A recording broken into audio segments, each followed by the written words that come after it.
আর আজকে learning objective কি, তুমি এই ক্লাসটার পর কি কি পারবে, তোমার অ্যাবিলিটিটা কি কি অ্যাবিলিটি তৈরি হবে। দেখো প্রথমেই তুমি আইডেন্টিফিকেশন শিখবে, যে একটা সেন্টেন্স সেটা হইতে পারে একটা সেন্টেন্সে কোনো একটা ওয়ার্ড মার্ক করা আছে, ওই ওয়ার্ডটা কোন পার্টস অফ স্পিচ, বা একটা সিঙ্গেল ওয়ার্ড দেওয়া আছে, মেডিকেলে অনেকবার এসেছে হোমলি কোন পার্টস অফ স্পিচ, এরকম একটা সিঙ্গেল ওয়ার্ডও সেটা হইতে পারে।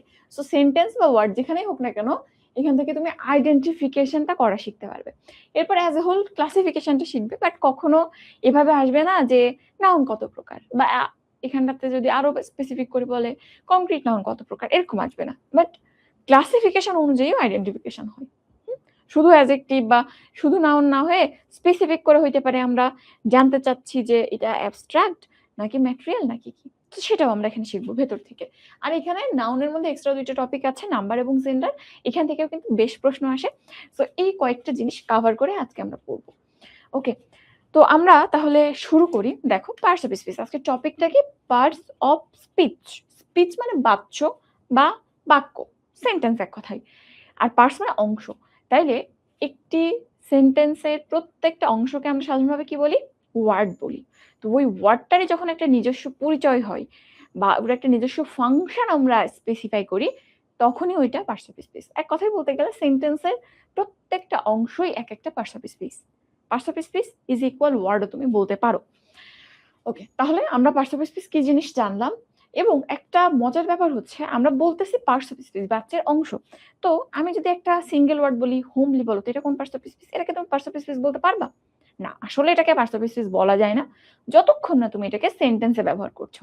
তারপরও আমরা হর হামেশা এগুলোকে বলে আসি পার্টস অফ স্পিচ, বা আসলে একটা সেন্টেন্সের পার্টি তো সে কোথাও না কোথাও সেন্টেন্সে ব্যবহৃত হয়, এজন্য বলা হয়ে থাকে। সো এটা একটু খেয়াল করবা যে এটা কিন্তু একটা কাইন্ড অফ একটু মিসনোমার হইতে পারে কিছু ক্ষেত্রে।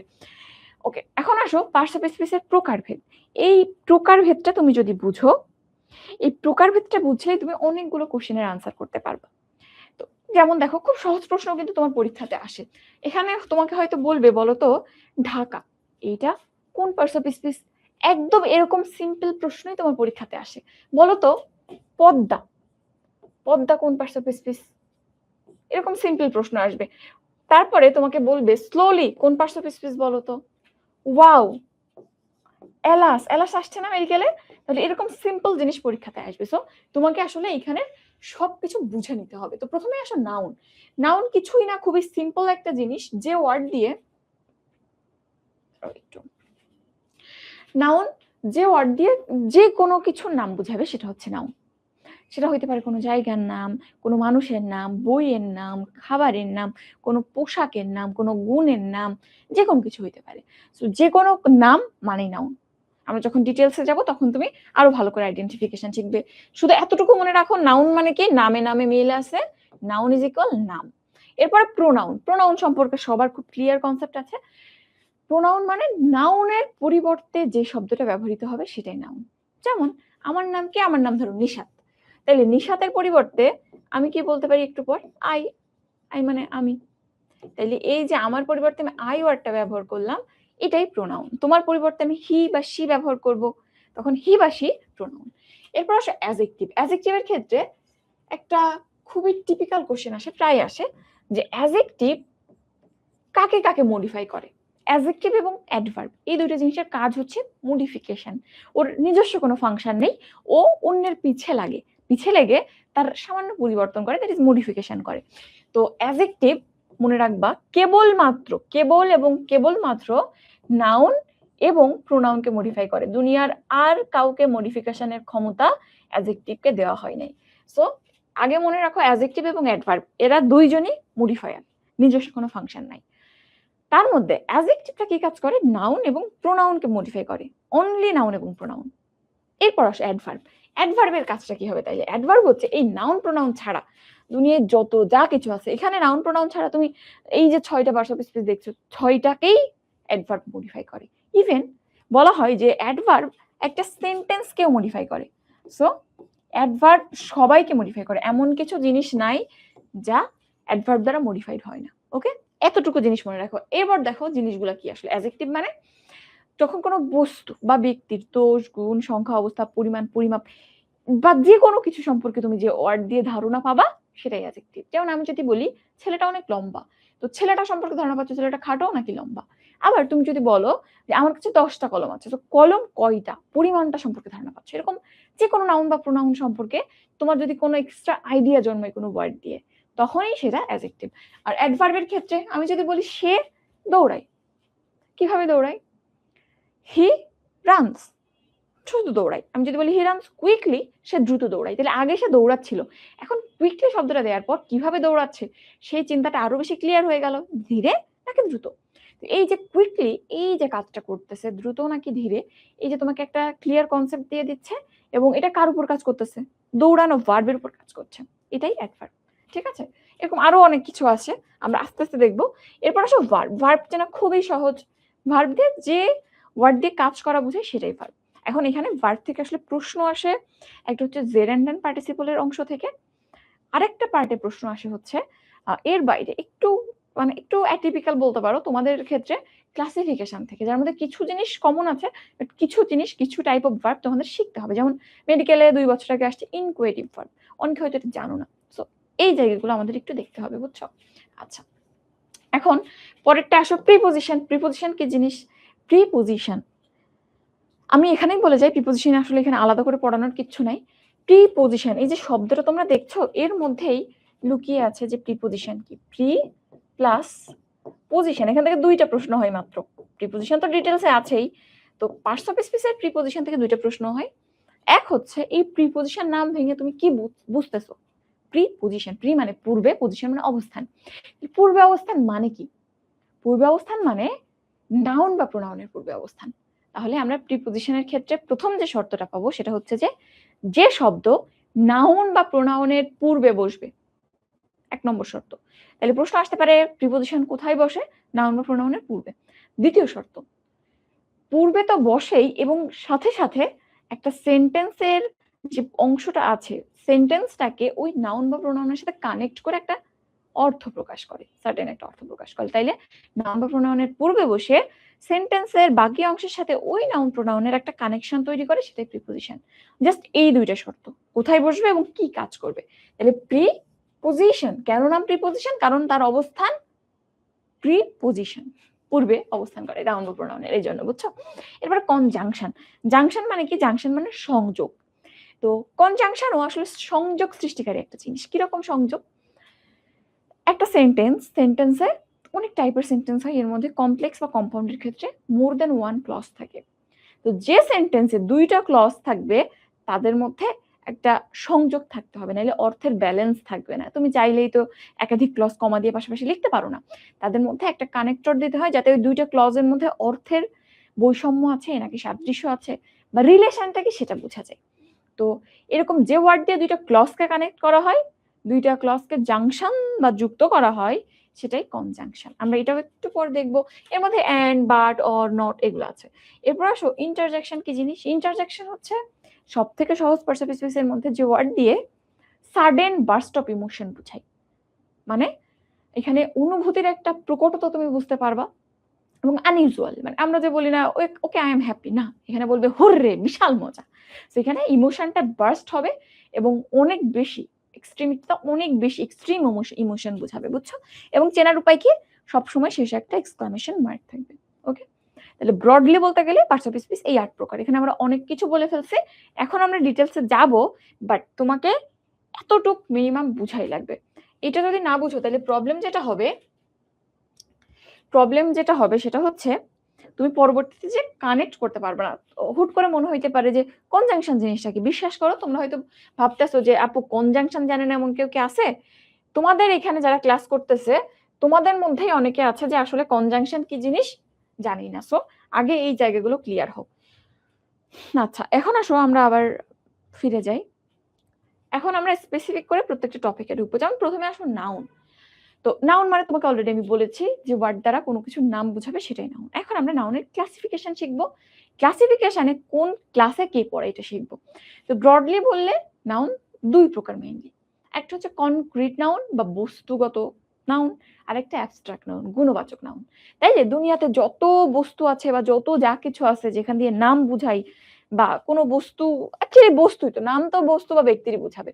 তো এইরকম জিনিসকে আমরা ২ টা ক্যাটেগরিতে ভাগ করতে পারি। একটা ক্যাটেগরি যেটাকে তুমি ধরতে পারো, ছুঁইতে পারো, শ্বাস নিয়ে নিঃশ্বাসের সাথে বুঝতে পারো, স্মেল ফিল করতে পারো। দ্যাট ইজ পঞ্চ ইন্দ্রিয় দিয়ে যেগুলো ফিল করতে পারবা সেগুলো এক সাইডে। আর যেগুলোকে কোনোভাবেই ফিল করা যায় না, জাস্ট বিশ্বাস করতে হবে মনে, মনে, সততা, লয়ালটি, অনেস্টি বলো, লাভ বলো, অ্যাফেকশন বলো, এই যে জিনিসগুলো জাস্ট বিশ্বাস করতে হয় ফিলের মাধ্যমে, সেইগুলো হচ্ছে আরেক সাইডে অ্যাবস্ট্রাক্ট ক্যাটাগরিতে পড়বে। ওকে, কনক্রিট অ্যান্ড অ্যাবস্ট্রাক্ট। এখন আসো, এই কনক্রিটকে আবার ৪ ভাগে ভাগ করা যায়। কি কি? প্রথমে কমন। কমন নাউন মানে যে নাউন দিয়ে কমনলি সবাইকে বোঝানো যায়। কমনলি সবাইকে মানে এখন ক্লাসে কয়জন আছো? সংখ্যা কম না, 85 জন আছো। এখন এই যে 85 জন আছো, এর মধ্যে আমি যদি বলি স্টুডেন্টস, স্টুডেন্টস প্লিজ রেসপন্স। তো এই যে স্টুডেন্ট শব্দটা বললাম, এখানে আমি সবাইকে বুঝাইলাম না তোমাদের? তাহলে একটা শব্দ দিয়ে আমি সবাইকে বুঝাইলাম। আবার আমি বলতে পারি বয় প্লিজ রেসপন্স বা গার্লস প্লিজ রেসপন্স। এই যে বয়, গার্ল বা স্টুডেন্ট, একটা শব্দ দিয়ে আমি অনেকজনকে একসাথে বুঝাইতে পারছি। আবার চাইলে আমি স্পেসিফিক করে গার্ল মানে অমুক গার্ল এটাও বুঝাইতে পারি।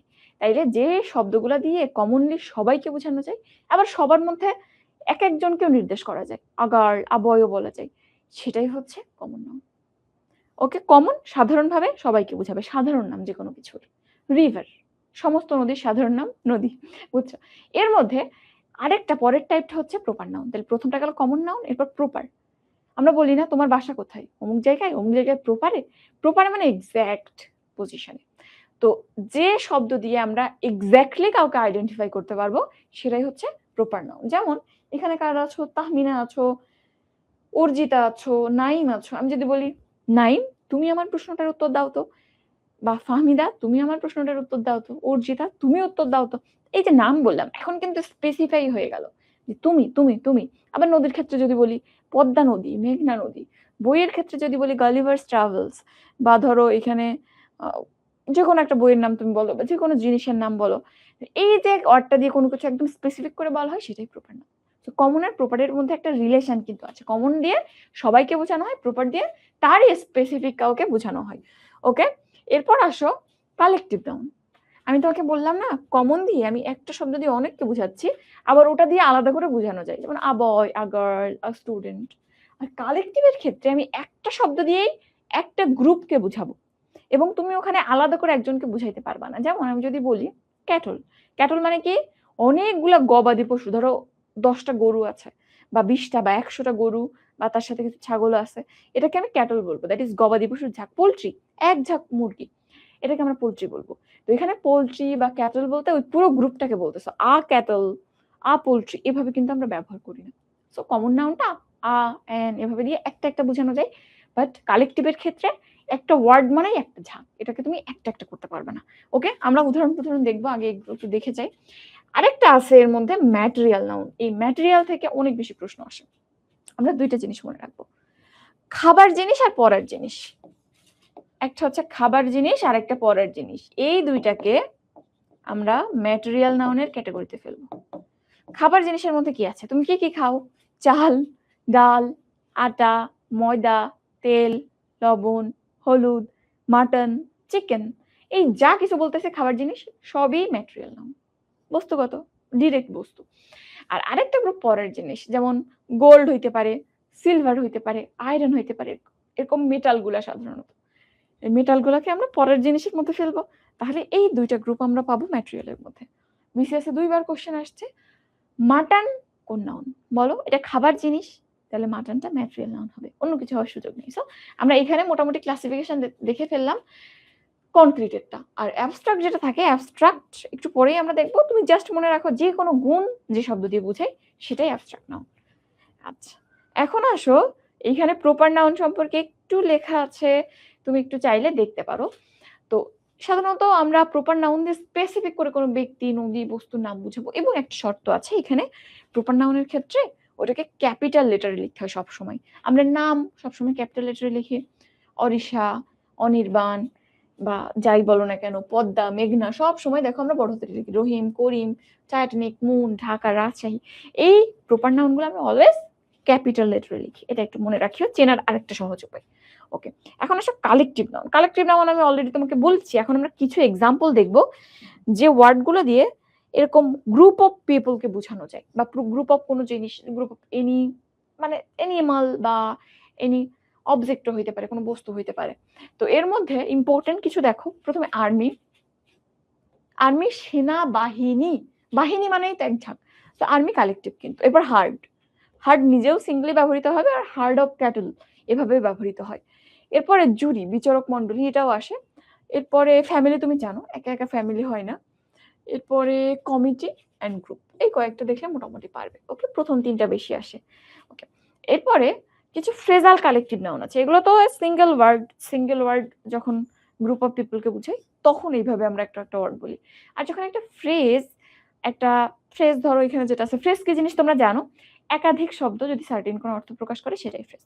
তাহলে একাধিক শব্দ যদি এরকম কোনো কালেকশন অফ থিংস বা কালেকশন অফ অ্যানিমালস এর আইডিয়া প্রকাশ করে সেটাই কালেকটিভ নাউন।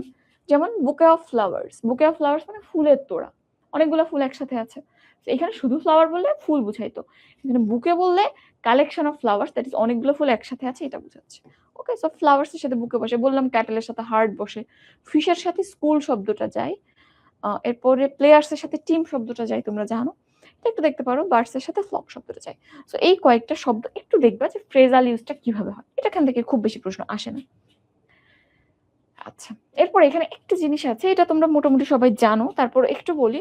কালেকটিভ নাউন যেটা আমরা বললাম যে অনেকগুলা ব্যক্তি বা বস্তু একসাথে থাকবে। এখন ধরো একটা কমিটি, কমিটিতে 10 জন মেম্বার আছে, তাহলে কমিটি মানে কি, 10 জন মেম্বারের একটা টিম, সংক্ষেপে বলে একটা টিম আর কি।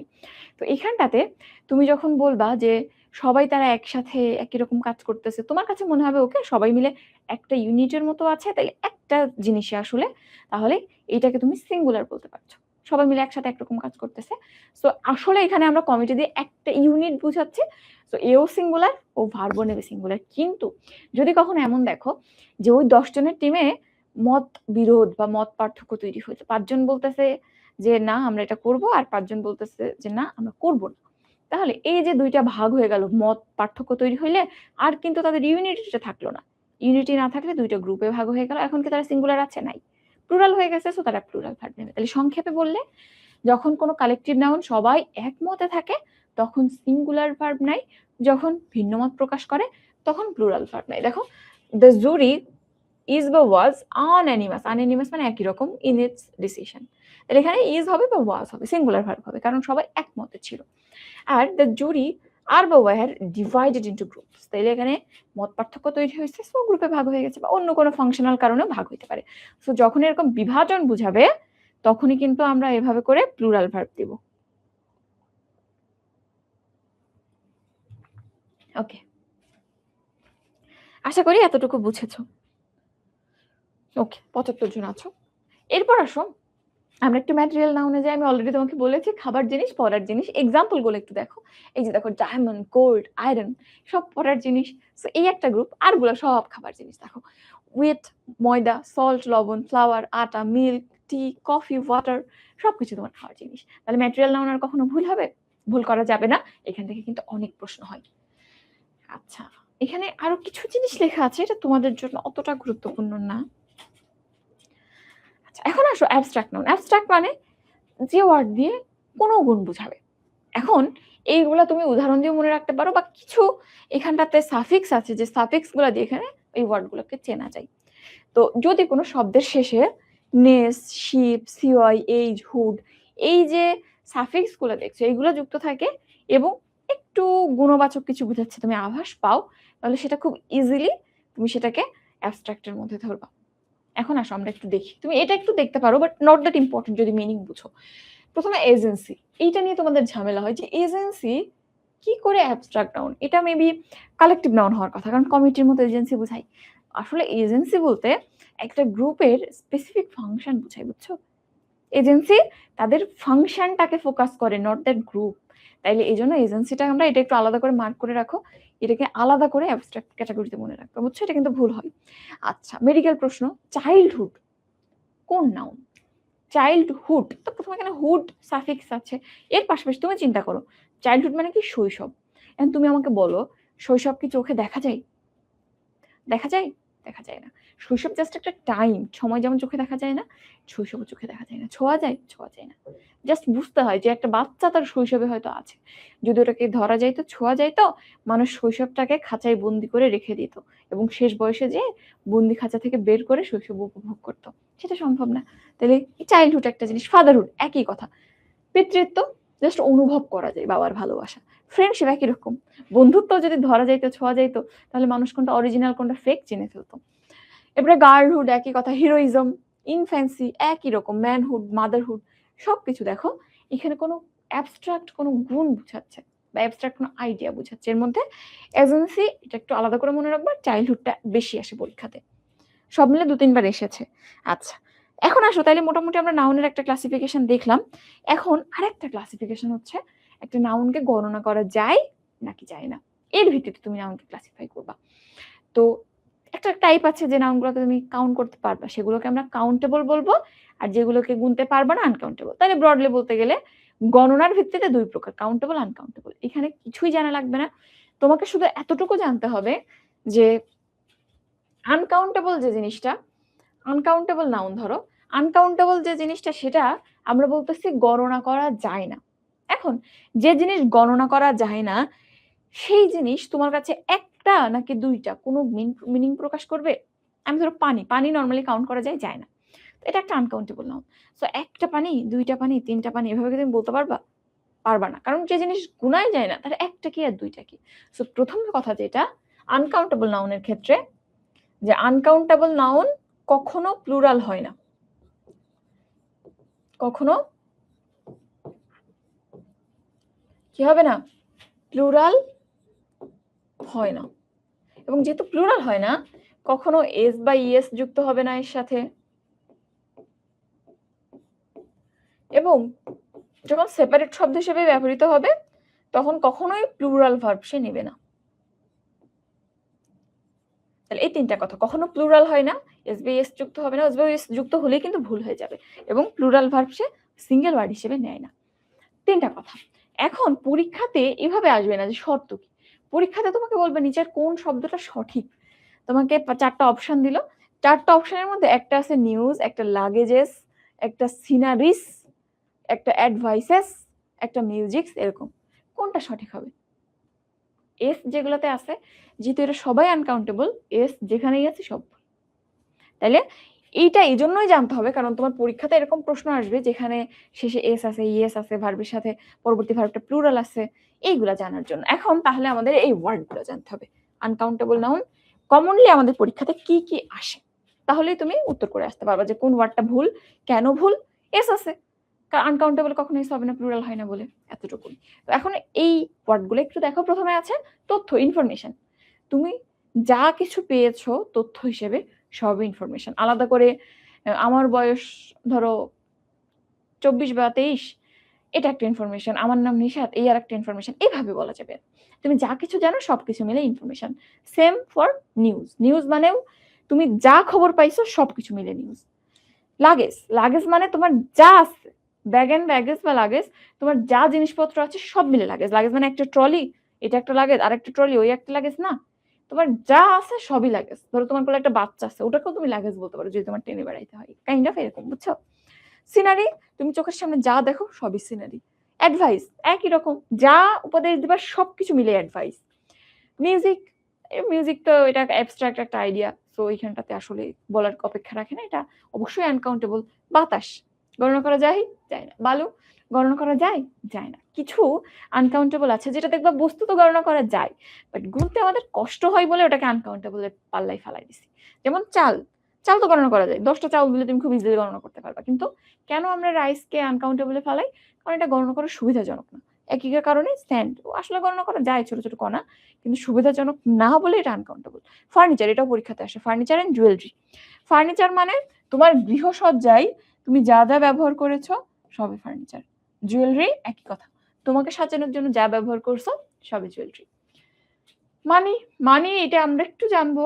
তার আগে দেখো সোপ মানে পরিষ্কার করার কাজে তুমি যে লিকুইডটা ব্যবহার করছো, লিকুইড সোপ বা পাউডার, বা তুমি হাত ধোয়ার জন্য আমরা যে হ্যান্ড ওয়াশ ব্যবহার করি ওটাও সোপ। মানে সোপ মানে পরিষ্কারের কাজে ব্যবহার করা যে কোনো জিনিস যেটা ফেনা হয়, এক কথায়। নলেজ তুমি যা জানো তাই নলেজ, ম্যাথমেটিক্স এটা তো সাবজেক্ট একটা, ওর আবার সিঙ্গুলার প্লুরাল কি।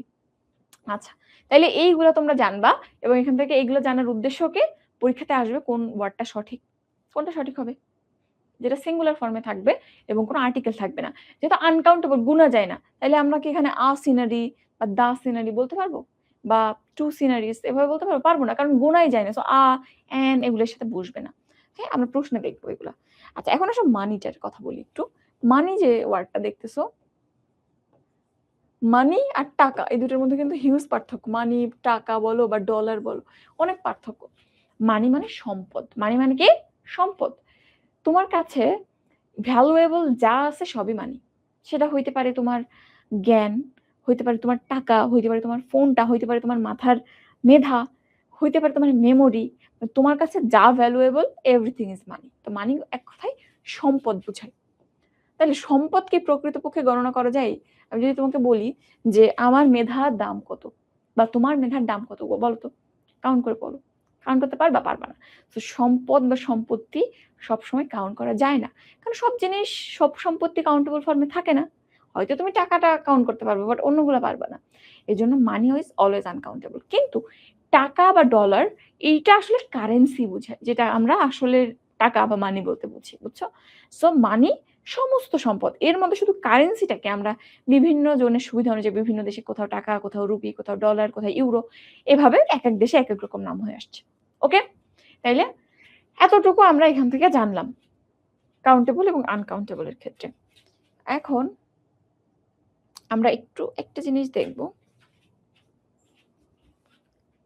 সংখ্যাবাচক শব্দের ক্ষেত্রে কয়েকটা জিনিস একটু জানা লাগবে। আচ্ছা, আমরা এটা নাম্বারের মধ্যে দেখি। ওকে, আচ্ছা, তাইলে আমরা যেটা বলতেছিলাম সেটা মোটামুটি এই পর্যন্তই। কাউন্টেবল আর আনকাউন্টেবলের ক্ষেত্রে এত ডিটেলসে তোমাদের আসলে জানা লাগে না। এখন আসো, নাউনের আরো কয়েকটা টাইপ আছে, আমরা জাস্ট দুই একটা টাইপ জানবো। একটা হচ্ছে ভার্বাল নাউন। ভার্বাল নাউন জিনিসটা কি? ভার্বাল নাউন মানে ভার্ব থেকে যে নাউনটা উৎপত্তি হয়েছে সেটাই ভার্বাল নাউন। কিন্তু সব ভার্ব থেকে উৎপত্তিপ্রাপ্ত নাউনকে আমরা ভার্বাল নাউন বলি না। যেমন আমি যদি বলি walking is a good exercise, এই যে ওয়াকিং শব্দটা, এটা কিন্তু একটা নাউন। আমরা একটু পর দেখবো জেরান্ডের মধ্যে পড়ে এটা। কিন্তু এটাকে আমরা ভার্বাল নাউন বলি না। ভার্বাল নাউনের একটা স্পেসিফিক ফরম্যাট আছে। ফরম্যাটটা কি? ফরম্যাটটা হচ্ছে যে আগে দা এবং পরে অফ থাকবে এবং মাঝখানে ভার্ব থেকে তৈরি আরেকটা শব্দ থাকবে। এই যে স্পেসিফিক পোর্শনটা, দা রিডিং অফ, এই পুরো পোর্শনটাই ভার্বাল নাউন, বুঝছো? সো এটা এই জন্যই বলা যে জিরান্ডের সাথে ভার্বাল নাউনকে আমরা গুলাবো না। ভার্বাল নাউন মানেই শর্ত হচ্ছে আগে দা পরে অফ, মাঝখানে ভার্ব থেকে মডিফাইড একটা শব্দ থাকবে। The reading of, the killing of, the building of, এরকম ফ্রেজগুলো, এগুলাই ভার্বাল নাউন। ওকে, এরপরে পরের পেজে যাই আমরা। আচ্ছা, একটু কম্পাউন্ড নাউনটা চাইলে দেখতে পারো। কম্পাউন্ড নাউন কি জিনিস? তুমি যখন কোনো একটা শব্দকে কম্পাউন্ড বলো, কম্পাউন্ড মানে যৌগিক, যেখানে একাধিক জিনিস যুক্ত আছে। তো যৌগিক মানে এই জায়গাতে একাধিক শব্দ যুক্ত আছে। একাধিক শব্দ মিলে যদি কোনো নাউন তৈরি হয় তখন সেটা কম্পাউন্ড বা যৌগিক নাউন। যেমন দেখো বেডরুম, এই শব্দটার মধ্যে বেড আছে, রুম আছে, দুইটা আলাদা শব্দ না? তাহলে এখানে আলাদা দুইটা নাউন মিলে নতুন একটা নাউন বেডরুম তৈরি হয়েছে, এটা একটা কম্পাউন্ড নাউন। হেডমাস্টার, হেড একটা অ্যাডজেক্টিভ, মাস্টার একটা নাউন, তাহলে অ্যাডজেক্টিভ আর নাউন দুইটা মিলে আবার নতুন একটা নাউন হেডমাস্টার তৈরি হয়েছে, তাহলে এইটা আরেকটা কম্পাউন্ড নাউন। কম্পাউন্ড নাউন মানে একাধিক শব্দ মিলে নতুন একটা নাউন যখন তৈরি হবে, ওই নতুন উৎপত্তিপ্রাপ্ত সংযুক্ত নাউনটাই কম্পাউন্ড নাউন। আচ্ছা, এখন আমরা কোশ্চেনগুলা একসাথে পরে দেখব। একটু নাম্বারের জেন্ডারটা আমরা দেখে ফেলবো, চলো। আচ্ছা, এরপর নাম্বারে, নাম্বার যদি আমরা বলি, নাম্বার সংক্ষেপে বলতে গেলে একদম স্পেসিফিক করে যদি তুমি বলো, তাহলে নাম্বার মানে কোনো কিছুর সংখ্যা। তাহলে যে ওয়ার্ড দিয়ে কোনো কিছুর সংখ্যা বুঝাই সেটাই নাম্বার, একদম সহজ কথা। তাহলে যখনই কোনো ওয়ার্ড দিয়ে কোনো কিছু সংখ্যা তুমি আইডিয়া করতে পারবা সেটাই হচ্ছে নাম্বার। তো নাম্বার কত প্রকার? নাম্বার ব্রডলি বললে দুই প্রকার, একটা হচ্ছে সিঙ্গুলার আর একটা হচ্ছে প্লুরাল। তোমরা জানো সিঙ্গুলার মানে একক বা ঐকিক, আর প্লুরাল মানে একাধিক। সিম্পল জিনিস। এখন এখান থেকে প্রশ্ন কি আসে, তোমার জাস্ট শিখতে হবে কোন ওয়ার্ডগুলা সিঙ্গুলার, কোন ওয়ার্ডগুলা প্লুরাল চিনতে শিখতে হবে। বা তুমি যদি চাও যে এটা সিঙ্গুলার, এটার প্লুরাল এটা, বা এটা প্লুরাল, ওকে এটার সিঙ্গুলার এটা, তাহলে আমরা ইদার কনভার্সন পড়তে পারি বা সিম্পল কিছু রুলের মাধ্যমে মনে রাখতে পারো যে সিঙ্গুলারগুলো এমন দেখতে হয়, প্লুরালগুলো এমন দেখতে হয়। তো এখানে কনভার্সনও আসে, আবার এরকম আসে যে এই ওয়ার্ডটা সিঙ্গুলার বা এটা প্লুরাল নাকি, নিচের কোনটা সিঙ্গুলার, নিচের কোনটা প্লুরাল। তো আমরা ব্রডলি সবকিছু একটু দেখে যাব। তো প্রথমেই যেটা আমরা দেখবো, দেখো এই জিনিসগুলো খুবই সহজ। আমরা এখান থেকে প্রশ্ন যেহেতু আসে না, একটু জাস্ট সংক্ষেপে বলে যাই, কোনো শব্দের শেষে এফ বা এফি যদি থাকে এবং তার আগে কনসোনেন্ট বা একটা ভাওয়েল থাকে, তখন আমরা এফ উঠিয়ে দিয়ে ভিইএস যুক্ত করি। যেমন calf, cup, CAL VES, half একই কথা, এফ উঠিয়ে দিয়ে ভিইএস, সব জায়গায় একই রুল। কিন্তু একই জিনিসের ক্ষেত্রে যদি এফ এর আগে পরপর দুইটা ভাওয়েল থাকে, আই আছে ই আছে, ভাওয়েল কি কি তোমরা জানো, এ ই আই ও ইউ হচ্ছে ভাওয়েল। তাহলে এফ এর আগে আই আছে ই আছে, এই দুইটা যদি পরপর আছে দুইটা ভাওয়েল, এজন্য এইখানে আর এফ উঠবে না, শুধু একটা এস যুক্ত হবে। ভিএস না, কিচ্ছু না, জাস্ট একটা এস। এখানে দেখো বাকিগুলো একই কথা। আচ্ছা, এখানে এটা তেমন একটা আসে না পরীক্ষাতে। ওয়াই থাকলে কি করি, শব্দের শেষে ওয়াই থাকলে ওয়াই উঠে যে আইইএস যুক্ত হয়। যেমন বেবি, বেবিস, তারপরে বডি, বডি, স্টোরি, স্টোরিজ, অনেকগুলাই আছে, অনেক শব্দ এরকম আছে। কিন্তু যদি ওয়াই এর আগে একটা ভাওয়েল থাকে, তখন যে আবার এরকম ভাবে শুধুমাত্র এস হয়। একটু আগে আমরা দেখলাম পরপর দুইটা ভাওয়েল থাকে শুধু এস, এফ এর পর।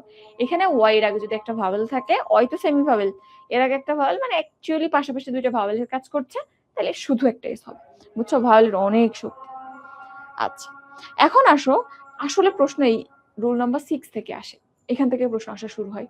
তো প্রথমে কিছু নাউন আছে যেগুলোর মাঝখানের ভাওয়েলের পরিবর্তন করে প্লুরাল করা যায়। যেমন ফুট, প্লুরাল কি, ফিট, ফুট, ফিট। আবার টুথ, টিথ। তাহলে এই যে মাঝখানের ভাওয়েল পরিবর্তন করে দিলা, এটা একটা রুলের মধ্যে, জাস্ট দুইটা শব্দ মাথায় রাখো। এখন আসো আরেকটা জিনিস, আমরা ম্যানের প্লুরাল হিসেবে কোনটা জানি, ম্যানের প্লুরাল মেন, ওম্যানের প্লুরাল উইমেন। কিন্তু যদি ম্যান দিয়ে মানুষ না বুঝিয়ে কোনো জাতিকে বোঝায়, কিছু জাতির নামের শেষে ম্যান আছে, রোম্যান, জার্মান, এরকম। তো শেষে যদি ম্যান থাকে এরকম কোনো জাতির নামের শেষে, সেটা দিয়ে তো আর মানুষ বোঝাচ্ছে না। জার্মান মানে জার্মানির মানুষ এমন তো না, জার্মান জাতির নামই, নাম অন্য একটা টাইপের নাম। তাহলে এই যে জাতির শেষে ম্যান আছে, এগুলোকে আর মেন বলবা, রোমেন, জার্মেন না। এই সমস্ত ক্ষেত্রে আমরা জাস্ট শেষে একটা এস দিয়ে দিব, ঠিক আছে, এটা দেখলাম। কিন্তু যদি আবার ম্যান দিয়ে মানুষ বুঝায় কম্পাউন্ড শব্দ, যেমন ওয়ার্কম্যান, এই ম্যান মানে কিন্তু মানুষ, কাজের মানুষ, এই জন্য এখানে আবার ওয়ার্কম্যান হয়েছে। ওকে, মানুষ বুঝাইলে মেন, আদারওয়াইজ ম্যানস। আচ্ছা, এখন আসো এই রুল নম্বর 9 থেকে মোস্ট ইম্পর্টেন্ট জায়গা, যেখান থেকে সব থেকে বেশি প্রশ্ন আসে। তো মনে রাখবা, আম এবং অন, আম এবং অন যদি কোনো ল্যাটিন শব্দের শেষে থাকে, তাহলে আমও উঠে যায়, অনও উঠে যায়, উঠে যায় একটা এ যুক্ত হয়, তাইলেই সিঙ্গুলার থেকে প্লুরাল হয়ে যায়। তাইলে সিঙ্গুলার শব্দের শেষে আম বা অন থাকলে প্লুরাল করার সময় আম বা অন উঠে যে এ হয়, মনে থাকবে। এটা গেল রুল। এখন আসলে চিনবো কি করে কোনটা সিঙ্গুলার কোনটা প্লুরাল? খুবই সিম্পল। শব্দের শেষে আম বা অন আছে, ল্যাটিন শব্দ, এবং তুমি প্র্যাকটিস করে তো গেছো, অন্তত ধারণা পাবা যে এই শব্দগুলো ছিল ওখানে। শেষে আম বা অন থাকলে সিঙ্গুলার, শেষে এ থাকলে ওই টাইপের শব্দে প্লুরাল। সেভাবে আমরা চিনতে পারি কোনটা সিঙ্গুলার কোনটা প্লুরাল। আরেকটা আছে, শব্দের শেষে আস থাকলে আস সিঙ্গুলার, সেটাকে তুমি আই করে দিবা, প্লুরাল হয়ে যাবে। তাহলে এইটা আরেকটা প্যাটার্ন আমরা প্রত্যেকটা দেখবো। তুমি জাস্ট একটু মনে রাখো, আম আর অন, আম অন উঠে যে এ, আস আস, আস আস বলি না, আজ বলবা না, আজকে থেকে হলো আই আই, কারণ আমরা সবাই না, তুমি হয়তো একা আস আস করতেছো। তাইলে এই জায়গাতে আমরা, আচ্ছা, গোল্ড দিয়ে ক্যাপাচিনো খেয়েছিলাম, এটা কি কংক্রিট নাউন হবে? দেখো কি অবস্থা। হ্যাঁ, ক্যাপাচিনো, ওটা স্পেসিফিক করে তুমি নাম বলতেছো তো, ক্যাপাচিনোটা না, বাট যদি কফি বলো তাইলে ওটা ম্যাটেরিয়াল, এবং তুমি যদি গোল্ড দিয়ে খাও তাইলে ডাবল ম্যাটেরিয়াল। আচ্ছা, এখন আসো আমরা একটু দেখি। যেমন দেখো, আমি তোমাকে যেটা বললাম, অ্যাজেন্ডাম, অ্যাজেন্ডাম এটা কিন্তু ল্যাটিন শব্দ, শেষে আম আছে, তাহলে এটা কি সিঙ্গুলার, প্লুরাল কি হয়ে করবা, আম উঠাইয়ে দিয়ে দাও আজেন্ডা। হাইলাম, আম উঠাইয়ে দিয়ে দাও হাইলা। ব্যাকটেরিয়াম, আম উঠাই এ, ব্যাকটেরিয়া। Datum, data. তাইলে এই যে জায়গাগুলো আমরা আমের রুলটা দেখে ফেললাম। এখন আসো পরের কি রুল ছিল, পরের রুল হচ্ছে অন। অন কই আছে, এই যে দেখো দুইটা এক্সাম্পল আছে, criterion, criteria, phenomenon, phenomena. Just এই দুইটাই মনে রাখো, তোমার এত বেশি মনে রাখা লাগবে না। ওকে, এরপর আরেকটা তোমাদেরকে বলেছিলাম আস, শেষে আস থাকলে কি বলবো? I, I. Alumnus, alumni. Radius, us উঠে যে আই, আগে একটা আই অলরেডি ছিল, এখন তুমি আরেকটা আই যুক্ত করতেছো, এখানে ডাবল আই হয়ে যাচ্ছে। সিলেবাস, আস উঠে যে আই, সিলেবি। ঠিক আছে, মনে থাকবে। এখন দেখো এইখানে অবলিক দিয়ে দুইটা অপশন আছে। রেডিয়াসকে রেডিয়াসেসও করা যায়, আমেরিকান ইংলিশ ওরা রেডিয়াসেস লিখে, ব্রিটিশ ইংলিশ লিখে রেডি। এন্ড তুমি বলো কোনটা হবে উত্তর? আমরা কোন ইংলিশ ফলো করি? Obviously British English. 100 বার ব্রিটিশ ইংলিশ ফলো করার পর আমরা আমেরিকান ইংলিশ ফলো করব, কারণ আমরা ইংলিশ শিখেছি ব্রিটিশদের কাছ থেকে, তারা যখন আমাদের শাসন করতো তখন। এই জন্য ব্রিটিশ ইংলিশ আমরা ফলো করি, এবং ব্রিটিশ ইংলিশ অলওয়েজ কঠিনটা, যেটা তোমার কাছে কঠিন লাগবে, দুইটা যদি সঠিক উত্তর হয়, যেটা বেশি কঠিন সেটা ব্রিটিশ ইংলিশ মনে রাখবা। আর আমেরিকান ইংলিশ, মডার্ন ইংলিশ সহজ, ওরা সহজ করতেছে ইংলিশটাকে দিন দিন, কিন্তু ব্রিটেনের ওরা এখনো ওই মানধাতার আমলেই পড়ে আছে। সো যদি দুইটা অপশনে থাকে, দুইটাই কিন্তু কারেক্ট, বাট পরীক্ষাতে দুইটাই থাকবে, কোনটা দেখাবা? অবশ্যই রেডি দেখাবা, অবশ্যই সিলেবি দেখাবা, নাহলে কিন্তু একদম কাটা, কোনো সুযোগ নাই তুমি চ্যাট জিপিটি করে দেখাবা এই দেখেন এটা তো আমেরিকান ইংলিশ, হবে না, কোনো কথা নাই, এখানে রেডি, সিলেবি, এগুলোই উত্তর হবে। ওকে, এখন মাঝখানে একটা জিনিস গেছে, শেষে যদি আইএস থাকে, আইএসটাকে তুমি ইএস করে দাও, তাহলেই আনসার হয়ে যাবে। Axis, axis. Oasis, oasis. Crisis, crisis. তাহলে আম, অন, ইজ, আর কি পড়লাম? আস। এই কয়টা জিনিস তুমি পড়লে কত কিছু কমন আসবে দেখবা। আচ্ছা, এখন আসো, সব জায়গায় ব্যতিক্রম আছে। আচ্ছা, আরেকটা জিনিস একটু দেখো, এখানেও দুইটা নিয়ম আছে। অ্যাপেন্ডিক্স শেষে আইএক্স থাকলে কিছু ক্ষেত্রে, বড় বড় শব্দের ক্ষেত্রে তুমি চাইলে জাস্ট আইএক্স এর পর ইএস দিতে পারো, এটা সহজ না? শুধু ইএস দেয়া, তাহলে এটা হচ্ছে আমেরিকান। আর ব্রিটিশ রুল কি বলে? না, আই এরপরে এক্সটাকে সি করো, তারপর ইএস যুক্ত করো। আইএক্স উঠে আইসি ইএস করতে হয়, তাহলে এটা ব্রিটিশ। তো আমাদের অবশ্যই কঠিনটা দাঁড়াইতে হবে, কিছু করার নাই। আচ্ছা, এরপর আসো আমরা পরে যাই, কিছু ব্যতিক্রম দেখি। কিছু ব্যতিক্রম এখানে আছে, দেখো। ব্যতিক্রম মানে কোনো রুল মানবে না, দুটো এখানে মিল আছে যদিও। লাউস সিঙ্গুলার কি? সরি, হ্যাঁ, Laos singular, Laos singular, plural হচ্ছে লাইস। একইভাবে মাউস সিঙ্গুলার, প্লুরাল কি? মাইস। তো এই দুটো একসাথে মনে থাকবে, লাউস মাউস, মাইস লাইস, গেল। এরপর দেখো ব্রাদার, আমরা জানি নর্মালি ব্রাদার্স প্লুরাল, বাট এর আরেকটা প্লুরাল আছে ব্রেদরেন। বানানটা একটু দেখো, BRETH, ব্রেদ, তারপর আরিয়ান ব্রেন, ব্রেদরেন। এটা কিন্তু ব্রাদার্স এরই আরেকটা রূপান্তর। চাইল্ড, চিলড্রেন, এটা তোমরা জানো, অনেকে হয়তো বুঝো না, পার্থক্য করতে পারো না, একইভাবে সব জায়গায় ব্যবহার করো, কিন্তু জিনিসটা আলাদা।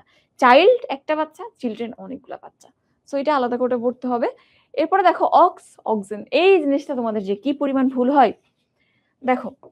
ফক্স, ভিক্সেন, এটা কি? জেন্ডার রূপান্তর, এটা ছেলে শিয়াল, এটা মেয়ে শিয়াল, শেয়াল শেয়ালি।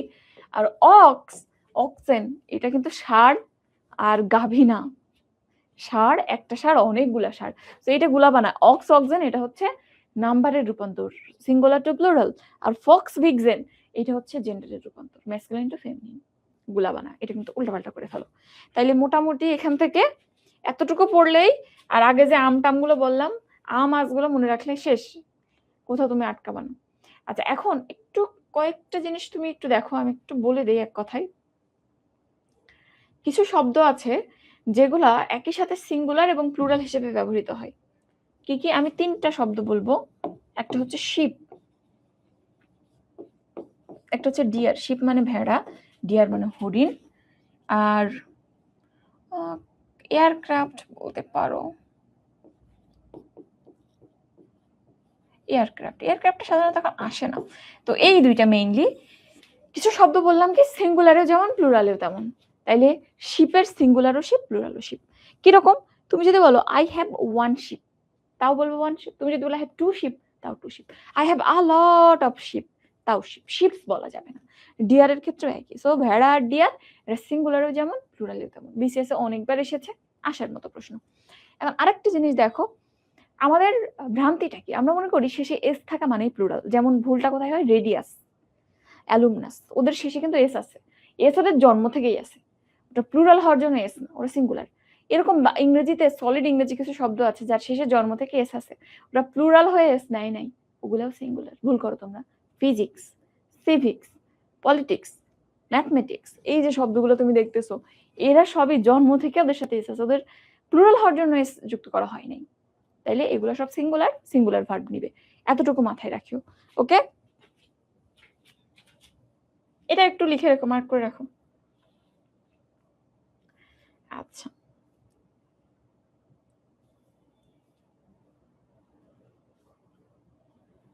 আচ্ছা এখন আমরা একটু এটা দেখি। এখানে আমি কিছু জিনিস একসাথে লিখেছি, দেখো দেখতে কি অসুবিধা হয়? আচ্ছা, আশা করি অসুবিধা হবে না, দেখতে পাবো।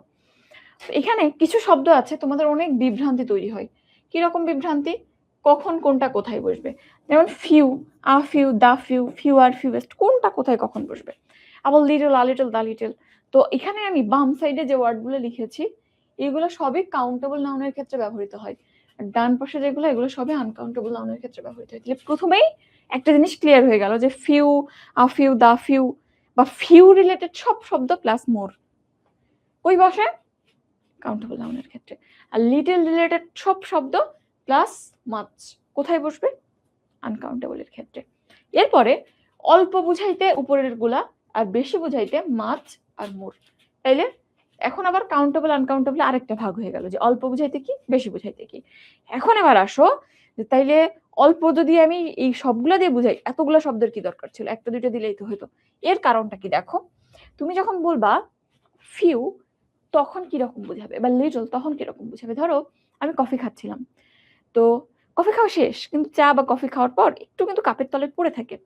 তো তোমার মা তোমাকে জিজ্ঞেস করছে তোর কি চা বা কফি খাওয়া শেষ, তুমি বলতেছো শেষ, but there is a little left, কিন্তু অল্প একটু এখনো বাকি আছে। এই যে বললা there is a little left, আবার তুমি বলতে পারো there is little left। তো এই a little আর little এর মধ্যে বিরাট একটা ফারাক আছে। তো তুমি যখন শুধু লিটল শব্দটা বলবা, তার মানে এত নগণ্য পরিমাণে আছে যেটা আসলে গুনতিতে আসে না। ওই যে চা খাওয়ার পরে একটু নিচে পড়ে থাকে, ওটা কি আমরা গুরুত্ব দিয়ে দেখি? তোমার মা তোমাকে কিছু বলবে যে একটু চা রাখছোস কেন, সেটা খাসনি কেন? তা বলবে? বলবে না। তাহলে ওটাই হচ্ছে লিটল। আর যখন তুমি বলবা there is a little left, তখন তোমার মা যদি দেখে তাহলে বকা খাবা, কেন তুই একটু খাস নাই। তাহলে a little মানে একেবারে এতটা নগণ্য না যে সেটাকে গণনার পর্যায়ে পড়ে না, এমন না। দ্যাট ইজ কিছু পরিমাণে আছে, নেগলিজিবল না। ১ ঢোক হয়তো খাওয়া যাবে বা ২ ঢোক খাওয়া যাবে, বাট অল্প। তাইলে আ লিটল, লিটলের পার্থক্য যেমন ফিউ, আ ফিউ একই রকম। ধরো তোমার বন্ধুই নাই, একেবারেই কোনো বন্ধু নেই কলেজে। ২ একজনের সাথে হয়তো কথা হয়, বাট ওভাবে অনলাইনেও কনট্যাক্ট নাই, ফোনেও কনট্যাক্ট নাই, কিছু না, মানে নামে বন্ধু। তখন তুমি বলবা আই হ্যাভ ফিউ ফ্রেন্ডস, মানে একেবারেই নাই। ফিউ, লিটল এই শব্দগুলা নেগেটিভ অর্থে ব্যবহৃত হয়। আ ফিউ, আ লিটল এটা পজিটিভ অর্থে, তবে কম। যেমন তুমি ধরো কলেজে তোমার বন্ধু এরকম একেবারেই এমন নাই, এমন না, ২-৩ জন আছে, বাট অন্যদের তুলনায় খুবই কম। তখন তুমি বলবা I have a few friends. তাহলে লিটল মানে বা ফিউ মানে একেবারেই নাই বলতে গেলে, আর আ লিটল বা আ ফিউ মানে কম বাট একেবারে নাই এমন না। বুঝছো? এরপর আসো দা লিটল বা দা ফিউ এর ব্যাপারটা কি? দা লিটল বা দা ফিউ মানে দুইটাই কম বুঝাই, বাট যতটুকু আছে সবটুকু। কম বাট যতটুকু আছে সবটুকু। দ্যাট ইজ, আমি যদি বলি যে আমার যতগুলা বন্ধু আছে সবাই আমার বাসায় আসবে, তাইলে the few friends that I have will attend my birthday party tomorrow। তাহলে এখানে যতগুলা বন্ধু আছে সবাইকে ইনভাইট করেছো, এখানে জাস্ট স্পেসিফাই করার জন্য দা, আমরা দা কেন ব্যবহার করি? নির্দিষ্ট করার জন্য, এই জন্য দা, আর কিছুই। বুঝছো? ফিউ লিটল এর ক্ষেত্রে দা একই ব্যবহার, just few, a few, little আর লিটল এই দুইটার পার্থক্য বুঝো। এরপর আসো ফিউয়ার আর ফিউয়েস্ট। ফিউয়ার কম্পারেটিভ ফর্ম, তুলনামূলক কম, ফিউয়েস্ট সবার মধ্যে কম। কম্পারেটিভ ক্ষেত্রে লিটল এর ক্ষেত্রে কম্পারেটিভ এর লেস আসে, আর সুপারলেটিভ এর লেস্ট আসে। সিম্পল। আর মাছ আর মোর এখানে আমি ডিটেইলসে কিছু বলবো না। মোরটা কাউন্টেবল ব্যবহার করি আমরা, আর মাছটা আনকাউন্টেবল। ওকে, তাহলে এখানে এতটুকু ক্লিয়ার হয়েছে? একটু বলো। এখানে যতটুক বললাম এইটুক কি মোটামুটি ক্লিয়ার হয়েছে নাকি বুঝো নাই? বিশেষ করে ফিউ, আ ফিউ বা লিটল, আ লিটল এই দুইটার পার্থক্য কি বুঝছো? অর্থ অনুযায়ী করতে পারবা? আর ফিউ আর ফিউয়েস্ট কখন হবে? তুমি যখন দেখবা দেন দিয়ে কোনো কিছু তুলনা হয়েছে কোনো সেন্টেন্সে, তখন তুমি যদি গণনা করা যায় সেটাকে তাহলে ফিউয়ার দিবা, গণনা না করা গেলে লেস দিবা। এটা তো বুঝবা কোথায় লেস্ট হবে কোথায় লেস হবে। আচ্ছা আচ্ছা, আহনাব বলতেছে বুঝেছি। ওকে, ঠিক আছে, তাইলে আমরা এই পেজটা স্কিপ করে গেলাম। এটা সবই তোমাদের শিটের মধ্যে, তোমাকে যে ফাইলটা আমি দিয়েছি সেখানে লেখা আছে। কোশ্চেনগুলো আমরা নাউনের কোশ্চেনগুলো জেন্ডারটা শেষ করে তারপর দেখবো। এখন আসো জেন্ডার। আচ্ছা, জেন্ডার মানে হচ্ছে লিঙ্গ, যে শব্দ দিয়ে একটা ব্যক্তি বা কোনো প্রাণী, সেটা কি ছেলে নাকি মেয়ে, নাকি আসলে ছেলে মেয়ে কোনোটা আমি ক্লিয়ারলি বুঝতে পারছি না, নাকি এটা আসলে জড় বস্তু, এরকম কোনো আইডিয়া পাবা, সেটাই হচ্ছে জেন্ডার। জেন্ডার 4 প্রকার। একটা ম্যাসকুলাইন, যে শব্দগুলো দিয়ে পুরুষ জাতি বা কোনো পুরুষকে বোঝাবে, ম্যাসকুলাইন। মেয়ে বুঝাইলে ফেমিনাইন। আর এমন যদি কোনো ওয়ার্ড থাকে যেটা দিয়ে তুমি বুঝতে পারছো না এটা ছেলে নাকি মেয়ে, যেমন আমি যদি বলি I have a little baby, I have 2 kids, এরকম করে যদি বলি আমরা, তখন এই যে কিডস বা বেবি এই শব্দগুলোতে তুমি বুঝতে পারছো যেটা ছেলে নাকি মেয়ে।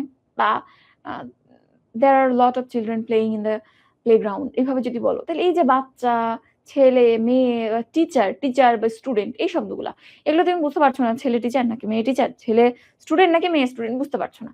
কিন্তু তাদের কিন্তু লিঙ্গ আছে, তারা হয় ছেলে নাইলে মেয়ে, কিছু একটা হবে, বাট শব্দটাই বোঝা যাচ্ছে না। এটাকে আমরা বলি কমন জেন্ডার। কমনলি সে ছেলেও হইতে পারে, মেয়েও হইতে পারে। এরপর সে নিউটার। নিউটার আর কমনের মধ্যে একটু মিল আছে। তুমি যেমন কমনে বুঝতে পারছো না ছেলে কি মেয়ে, নিউটারেও বোঝা যায় না। কিন্তু কমন জেন্ডারে তার একটা লিঙ্গ থাকে, নিউটারের লিঙ্গ থাকে না। যেমন এই যে কলমটা, এটা ছেলে নাকি মেয়ে, বুঝতে পারতেছি না তো ছেলে নাকি মেয়ে। সারাদিন চেষ্টা করলে ওটা ছেলে নাকি মেয়ে উদ্ধার করা যাবে? যাবে না, কারণ এটা লিঙ্গই নাই। সো যার লিঙ্গই নাই সে নিউটার, আর যার লিঙ্গ আছে বাট ওই শব্দ দিয়ে আমরা বুঝতে পারছি না, সেইটা কমন। বুঝছো? সো কমন এন্ড নিউটার একটু দেখবা আলাদা করে। আর এগুলো তুমি এক্সাম্পল দেখো, ম্যান, বুল, এগুলো ম্যাসকুলাইন। ফেমিনাইনের মধ্যে ওম্যান পড়বে, বুলের জন্য কাউ আসবে। কমনের মধ্যে student, child, parent, cousin, teacher, এই সবগুলা। নিউটারের মধ্যে বুক, পেন, পেন্সিল, যে কোনো কিছু, যে কোনো বস্তু। বুঝছো? তাহলে এই ক্লাসিফিকেশনটা জানলে অনেক কিছু ক্লিয়ার হয়ে যাবে। এখানে কোশ্চেন আসলে ওই নাম্বারের মতো আসে, নাম্বারের মতো একটু কনভার্সন জানতে হবে। আচ্ছা, এখন আসো মেডিকেলে 2 বছর আগে একটা প্রশ্ন আসছে, ডেথ কোন জেন্ডার? খুব সংক্ষেপে মনে রাখবা। আমরা সাহিত্যের ক্ষেত্রে দেখবা অনেক বস্তুকে জীবন্ত হিসেবে কল্পনা করা হয়। নদীর সাথে গল্প করে, আকাশের সাথে কত গল্প, বৃষ্টির সাথে গল্প, মানে সব বস্তুকে চাইলে সাহিত্যিকরা জীবিত করতে পারে। তো এইরকম কনসেপ্টের ক্ষেত্রে আমরা যখন একটা জিনিসকে সাহিত্যে বলো বা যে কোনো জায়গাতে জীবন্ত কল্পনা করি, তখন ওই আইডিয়াটাকে বলা হয় পার্সোনিফিকেশন সাহিত্যের ভাষায়। পার্সোনিফিকেশন মানে বস্তুকে ব্যক্তিতে রূপান্তর। এখন একটা বস্তু যতক্ষণ সে ছিল, একটা বই বা কলম, ততক্ষণ তার লিঙ্গের প্রয়োজন ছিল না। বাট তুমি যখন সেটাকে ব্যক্তি হিসেবে কল্পনা করছো, তখনই তার একটা লিঙ্গ প্রয়োজন। চাঁদকে মামা বলতেছো, ওর একটা লিঙ্গ এখন দিতে হবে। পৃথিবীকে মা বলতেছো, মায়ের সাথে তুলনা করছো, এখন ব্যক্তি হিসেবে ধরতেছো তাকে, তাহলে তার একটা লিঙ্গ দিতে হবে। এখন আমি কি করব? পার্সোনিফিকেশন মানে বস্তুকে ব্যক্তি হিসেবে কল্পনা করা। এখন যখন পার্সোনিফিকেশন করবা, সমস্যাটা হচ্ছে লিঙ্গ দিতে হবে। সমস্যা হচ্ছে কাকে আমি পুরুষ বলবো, কাকে স্ত্রী বলবো। খুব সহজ একটা রুল আছে। পুরুষের ক্ষেত্রে মনে রাখবে, পুরুষের বৈশিষ্ট্য কি? সে অনেক রাগী হবে, কর্কশ হবে, অনেক শক্তিশালী হবে। আর মেয়ের বৈশিষ্ট্য কি? সে অনেক সুন্দর হবে, কোমল হবে, নমনীয় হবে, মায়ের মতো হবে, উর্বর হবে। তাইলে যে শব্দগুলা দিয়ে উর্বরতা, সৌন্দর্য, মায়ের মতো ভালোবাসা, মাতৃত্ব বা নমনীয়তা বুঝায়, সেইগুলা সবই ফেমিনাইনের মধ্যে পড়বে। মানে এক কথায় বলতে গেলে যা তুমি পছন্দ করো সবই ফেমিনাইন। আর পুরুষবাচক বা ম্যাসকুলিনের মধ্যে কি পড়বে? একটা ক্যাটাগরি বললাম শক্তিশালী, কর্কশ, এই জিনিসগুলো। আরেকটা ঠিক ফেমিনাইনের উল্টা, যেটা তুমি পছন্দ করো না, যেটা তুমি চাও না, যেটা অসুন্দর, যেটা কর্কশ, এইগুলো সবই ম্যাসকুলিনের মধ্যে পড়বে। একটু এক্সাম্পল দেখো। দেখো ম্যাসকুলিনের মধ্যে কি কি আছে? সামার। ঋতুগুলোর মধ্যে আমরা পছন্দ করি স্প্রিংকে আর অটামকে সাধারণত। সব থেকে হার্শ 2টা সিজন হচ্ছে সামার আর উইন্টার। শীত, অতিরিক্ত শীতও ভালো লাগে না, গরমও ভালো লাগে না। তো দুইটাই অপছন্দের কাল, বাদ, ওরা ম্যাসকুলিনে চলে গেছে। সান আর মুনের মধ্যে সূর্যকে নিয়ে মানুষ কয়টা কবিতা লিখেছে, আর চাঁদকে নিয়ে কয়টা কবিতা লিখেছে? আমাদের ভালোবাসার জায়গাটাই চাঁদকে ঘিরে। সো ওই চাঁদটা পড়বে ফেমিনাইনে, আর বেটা সান ম্যাসকুলিনে। একইভাবে অ্যাঙ্গার, ওয়ার, যুদ্ধ, সবই পুরুষের বৈশিষ্ট্য। মহিলা মানুষের কয়জন যুদ্ধ করতে যায়? ডেথ, মৃত্যু, এটা আসছিল মেডিকেলে। ডেথ কোন জেন্ডার? দেখো, ডেথ, মৃত্যু আমরা কি পছন্দ করি? না, বরং আমাদের কাছে কামনীয় কি? Life. So life feminine and death masculine. Day আর নাইটের মধ্যে রাত, সুনসান, নীরব, শান্ত, অবশ্যই রাতকে আমরা সবাই চাই। তাহলে রাত ফেমিনাইন, ডে হচ্ছে ম্যাসকুলাইন।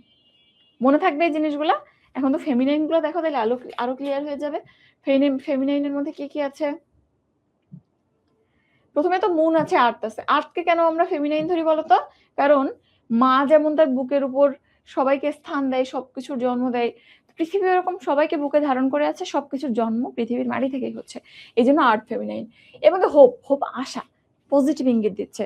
সো হোপ এটা ম্যাসকুলাইন, কিন্তু যদি তুমি ডিসঅ্যাপয়েন্টমেন্ট বলো তাহলে সেটা কিন্তু আবার ম্যাসকুলাইনের মধ্যে পড়বে। স্প্রিং পছন্দের কাল, ফেমিনাইন। নাইট, এটা তো বললাম। অটাম পছন্দের কাল। বাংলাদেশ, দেশগুলোর মধ্যে দুইটা ক্যাটাগরি, মরুভূমির যে দেশগুলো আছে ওগুলো ম্যাসকুলাইন ধরা হয়, অনুর্বর, আর উর্বর মহিলারা হয়।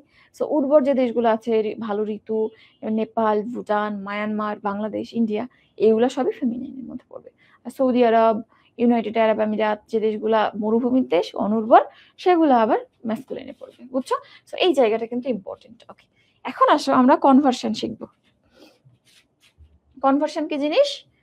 এখানে একটু আগে যেমন আমরা সিঙ্গুলার টু প্লুরাল নাউন করলাম, এখানে আমরা ম্যাসকুলাইন টু ফেমিনাইন করা শিখবো। এখন এখানে অনেক কিছু লাগে না, অল্প কিছু জিনিস দেখলেই হয়।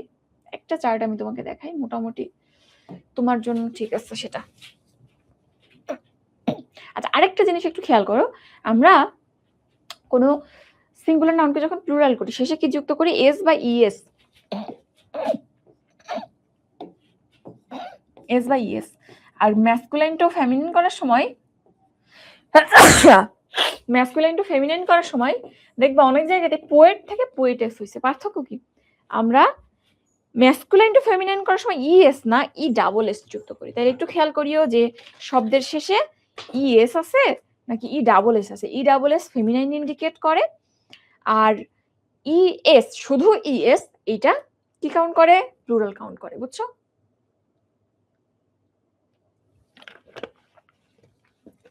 ওকে, আলহামদুলিল্লাহ। তাহলে এটা একটু খেয়াল করবা। ওকে, ই ডাবল এস মানে এই যে পোয়েট থেকে পোয়েটেস, প্রিন্স থেকে প্রিন্সেস, তোমরা জানো, তারপরে একটু মিস হয়ে যায়।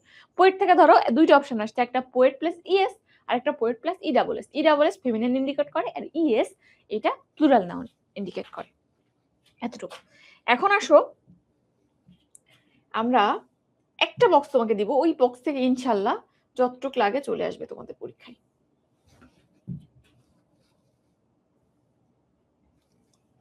এই যে এইগুলো সবই ব্যতিক্রম, এন্ড তোমাকে সব কয়টা জানতে হবে।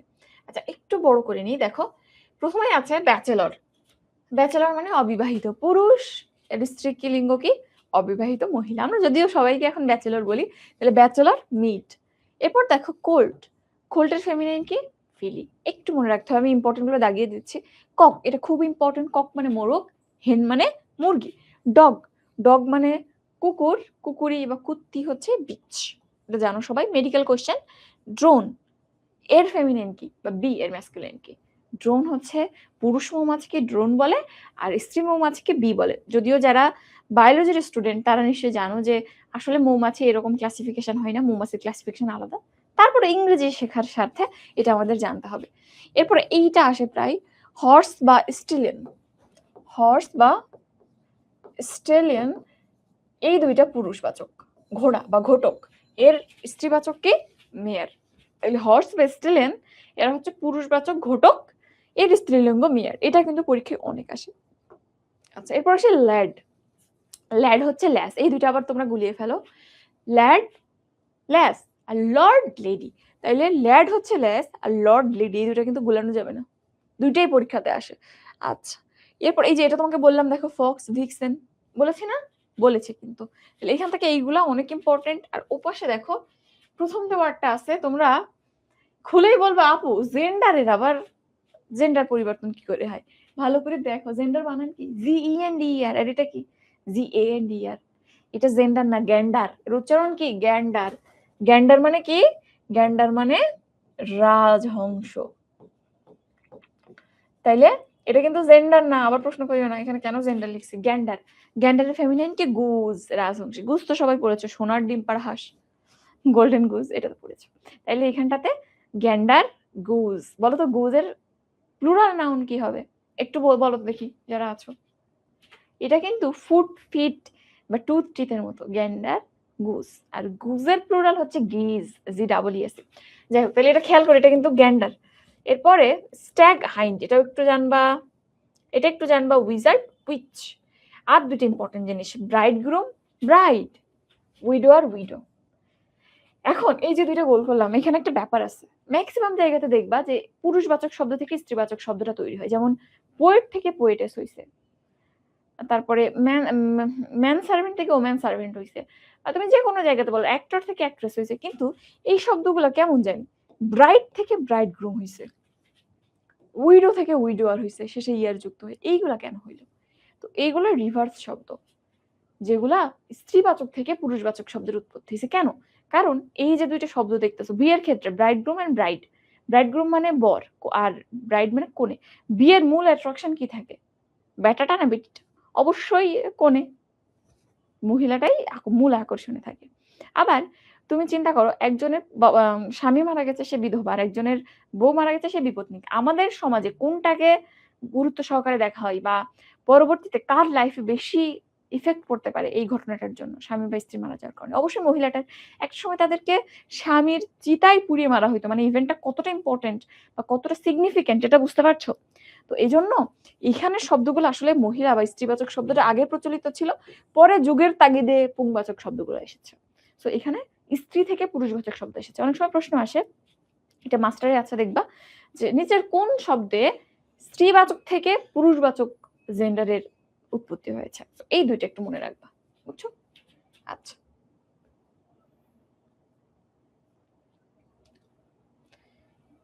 আচ্ছা। ওকে, এখানে কিছু শব্দ আছে যেগুলা নিত্য পুরুষবাচক, অর্থাৎ যার কোনো ফেমিনাইন ফর্ম নাই। আর কিছু আছে যেগুলা নিত্য স্ত্রীবাচক, যার কোনো ম্যাসকুলাইন ফর্ম নেই। একটু এক্সাম্পল গুলো দেখে রাখবা। যেমন ক্যাপ্টেন, জাজ, নাইট, পারসন, স্কোয়ার। এই যে শব্দগুলা, এদের কোনো স্ত্রীবাচক শব্দ নাই। কারণ এমন সময় একরকম ছিল নিয়ম কানুন বা যে কোনো কিছুর ক্ষেত্রে। ক্যাপ্টেন, সে যে কোনো জায়গার ক্যাপ্টেন বলো, মহিলারা হইতে পারতো না।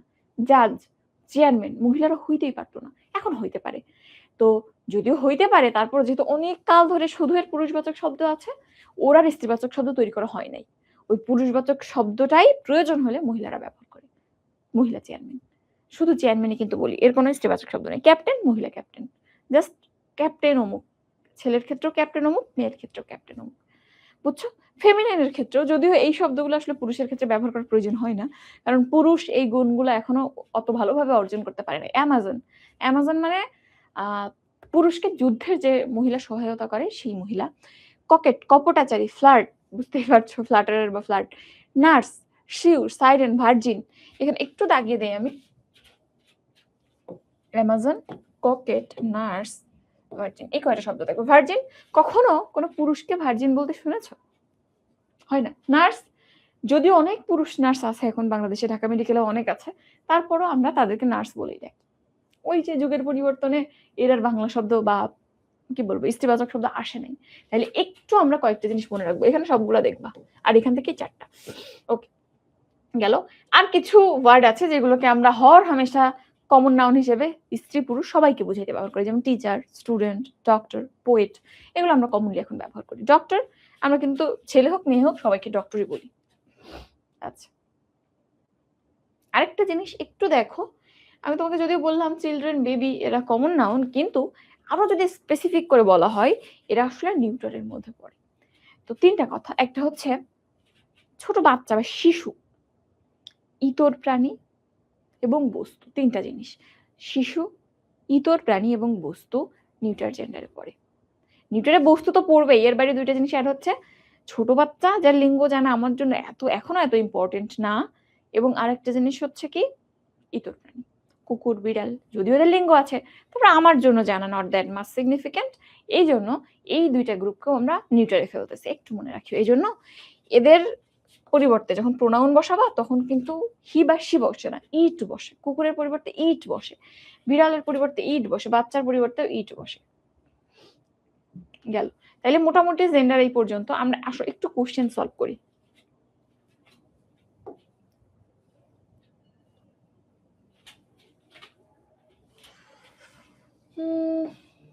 আচ্ছা,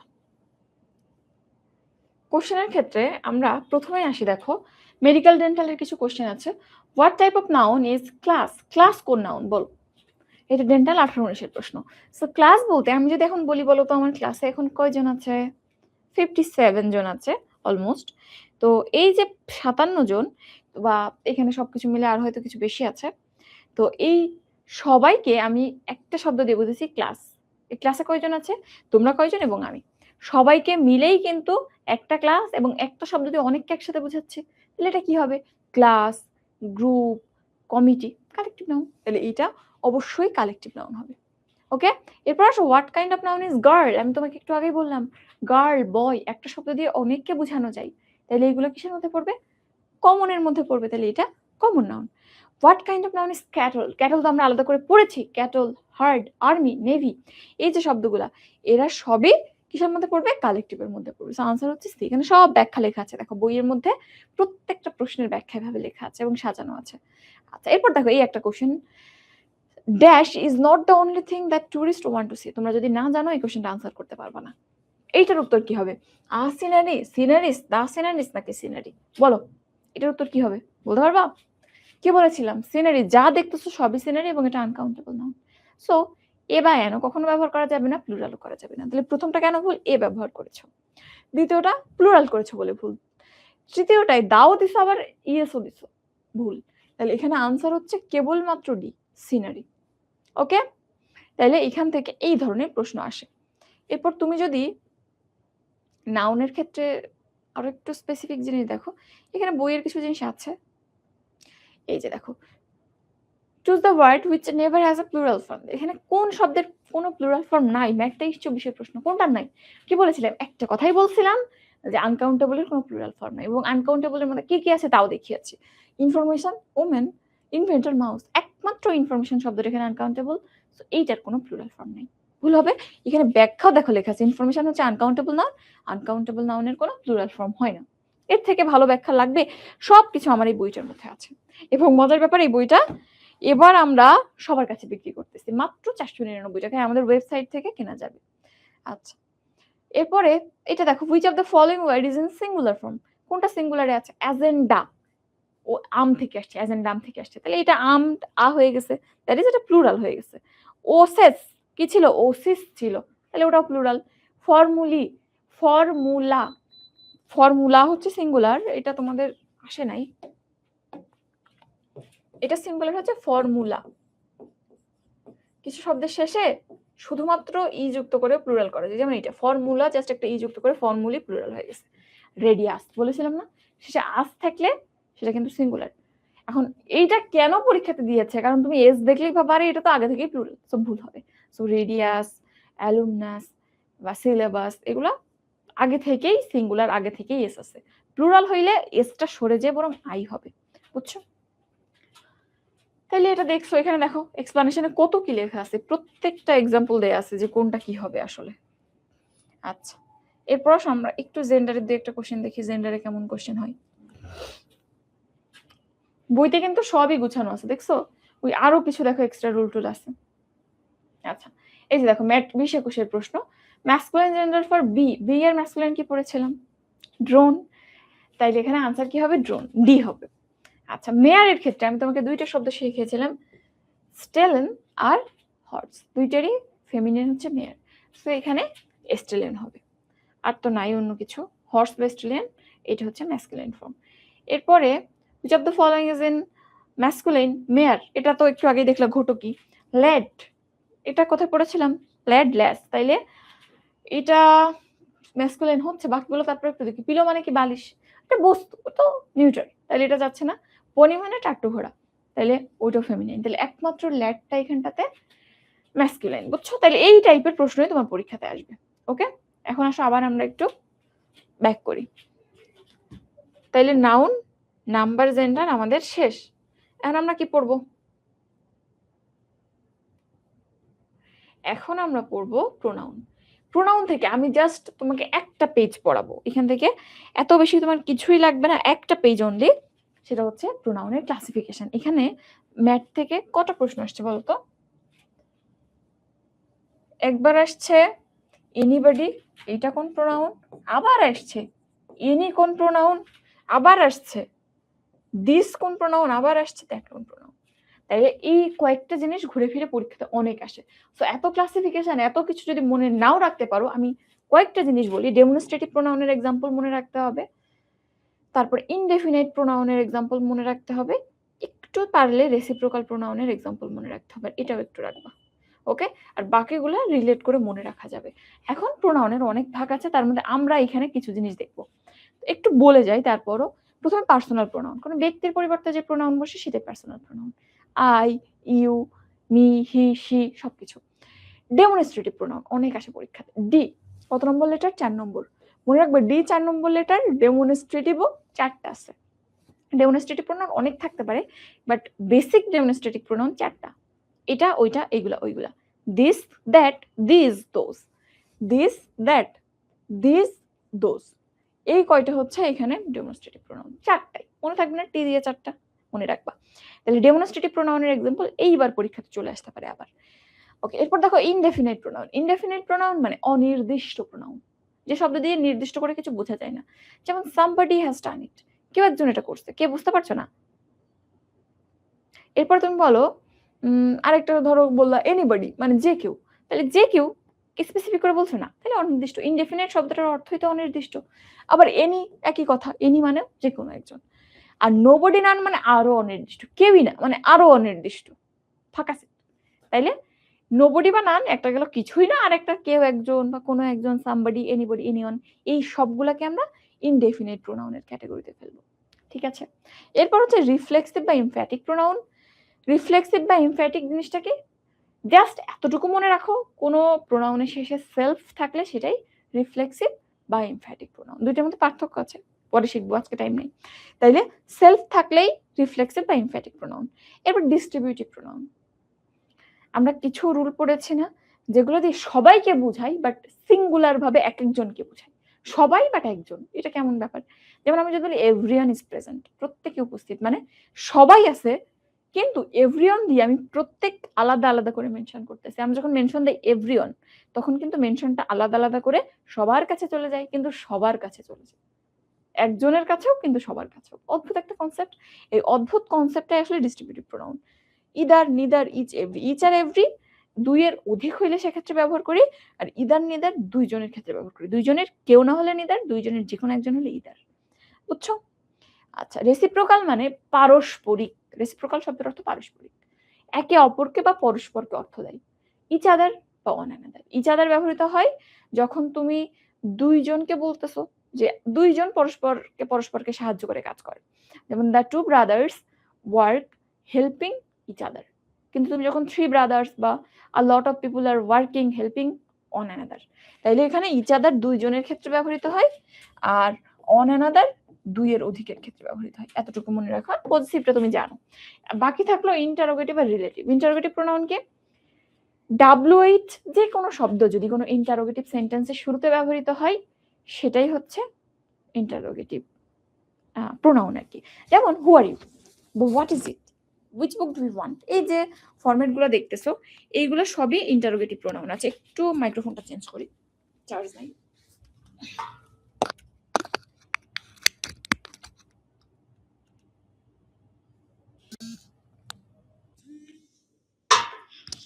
এটা হচ্ছে ইন্টারোগেটিভ প্রোনাউন, যখন কোনো সেন্টেন্সের শুরুতে এবং ইন্টারোগেটিভ সেন্টেন্সে থাকে। আর যখন কোনো সেন্টেন্সের মাঝখানে হু বা হোয়াট বা দ্যাট এগুলা থাকে, তখন সেটা রিলেটিভ প্রোনাউন, দুইটা ক্লজকে রিলেট করে। যেমন হু, হোয়াট, দ্যাট। যেমন it is who, it is he who is guilty, বা I am the person who is responsible for the act. তাহলে এই সমস্ত জায়গাতে সেন্টেন্সের মাঝখানে বসছে। এটাকে তুমি কোনোভাবেই সেন্টেন্সের শুরুতেও বলতে পারছো না, আবার শেষে জিজ্ঞাসার চিহ্নও নাই।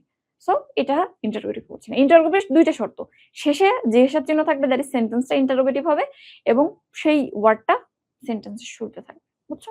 যে মোটামুটি এইগুলাই টিক দেওয়াগুলো বেশি ইম্পর্টেন্ট এখানে। আচ্ছা, এইটুকুই তোমার প্রোনাউনের তোমার লেভেলের জন্য এনাফ। এখন আসো আমরা প্রোনাউনের আর বেশি কিছু তোমার এখানে লাগবে না। আচ্ছা, আরেকটা জিনিস একটু তোমাকে বলি, প্রোনাউন কিন্তু যে কোনো সময় চাইলে অ্যাডজেক্টিভ হয়ে যেতে পারে। কিভাবে? আমি যদি বলি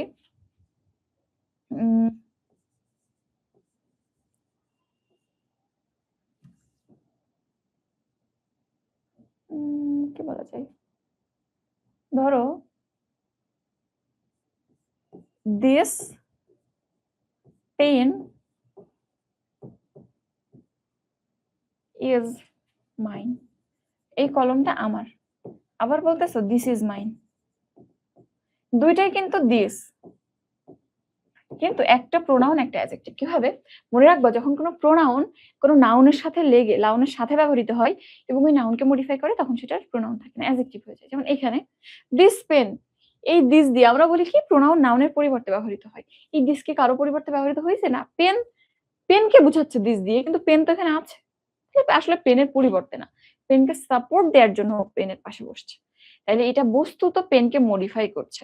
তাহলে এই দিসের কাজ কি পেনকে মডিফাই করা। পেন কি একটা নাউন, তো আমরা বলেছি যে নাউনের মডিফায়ার অলওয়েজ অ্যাডজেক্টিভ। তো এখানে এই দিসটা একটা অ্যাডজেক্টিভ। কিসের অ্যাডজেক্টিভ? এই পেনের অ্যাডজেক্টিভ, মানে পেনকে মডিফাই করা এরকম অ্যাডজেক্টিভ। আর এই যে দিস দেখতেছো, দিস ইজ মাইন, এই দিস দিয়ে আসলে কোনো বস্তুকে বোঝানো হচ্ছে। এই দিস কাকে বোঝাচ্ছে সেটা নাই, তাহলে নিশ্চয়ই কোনো একটা বস্তুর পরিবর্তে বসছে, এটা একটা প্রোনাউন। এবং দেখো কাউকে মডিফাই করছে এরকম কোনো প্রোনাউন এখানে নাই। সো প্রথমত কারো পরিবর্তে বসছে এবং মডিফিকেশনের ব্যাপার নেই, এটা হচ্ছে প্রকৃত প্রোনাউন। এটা কিন্তু ডেটে আসছে সম্ভবত এর আগের বার। এবার তো সম্মিলিত প্রশ্নে পরীক্ষা হয়েছে, এর আগের বার এরকম একটা প্রশ্ন আসছিল, আমি দেখাবো। নাউনের সাথে লেগে প্রোনাউন বসলে সেটা হচ্ছে অ্যাডজেক্টিভ হয়ে যায়। আচ্ছা, আর একটু এগুলো দেখো, আমি তোমাদের দিয়ে দিব। একটা রুল একটু বলি, এই যে এটা প্রায় আসে পরীক্ষাতে, প্রিপজিশনের পর যদি কোনো প্রোনাউন আসে তার অবজেক্টিভ ফর্ম হয়। অবজেক্টিভ ফর্ম মানে অবজেক্টের জায়গায় যে ফর্মটা বসে। অবজেক্টের জায়গায় কি বসে? হিম, হার, মি। আর সাবজেক্টের জায়গায় হি, শি, আই এগুলো বসে। দেখবা এখানে লিস্ট আছে অবজেক্টিভ ফর্ম, সাবজেক্টিভ ফর্ম। তো কিছু নিয়ম আছে কোনটা কোথায় বসবে, তার মধ্যে দুইটা রুল জানবা। প্রিপজিশনের পর যদি কখনো কোনো প্রোনাউন বসে, অবশ্যই সেটাকে অবজেক্টিভ ফর্মে বসতে হয়।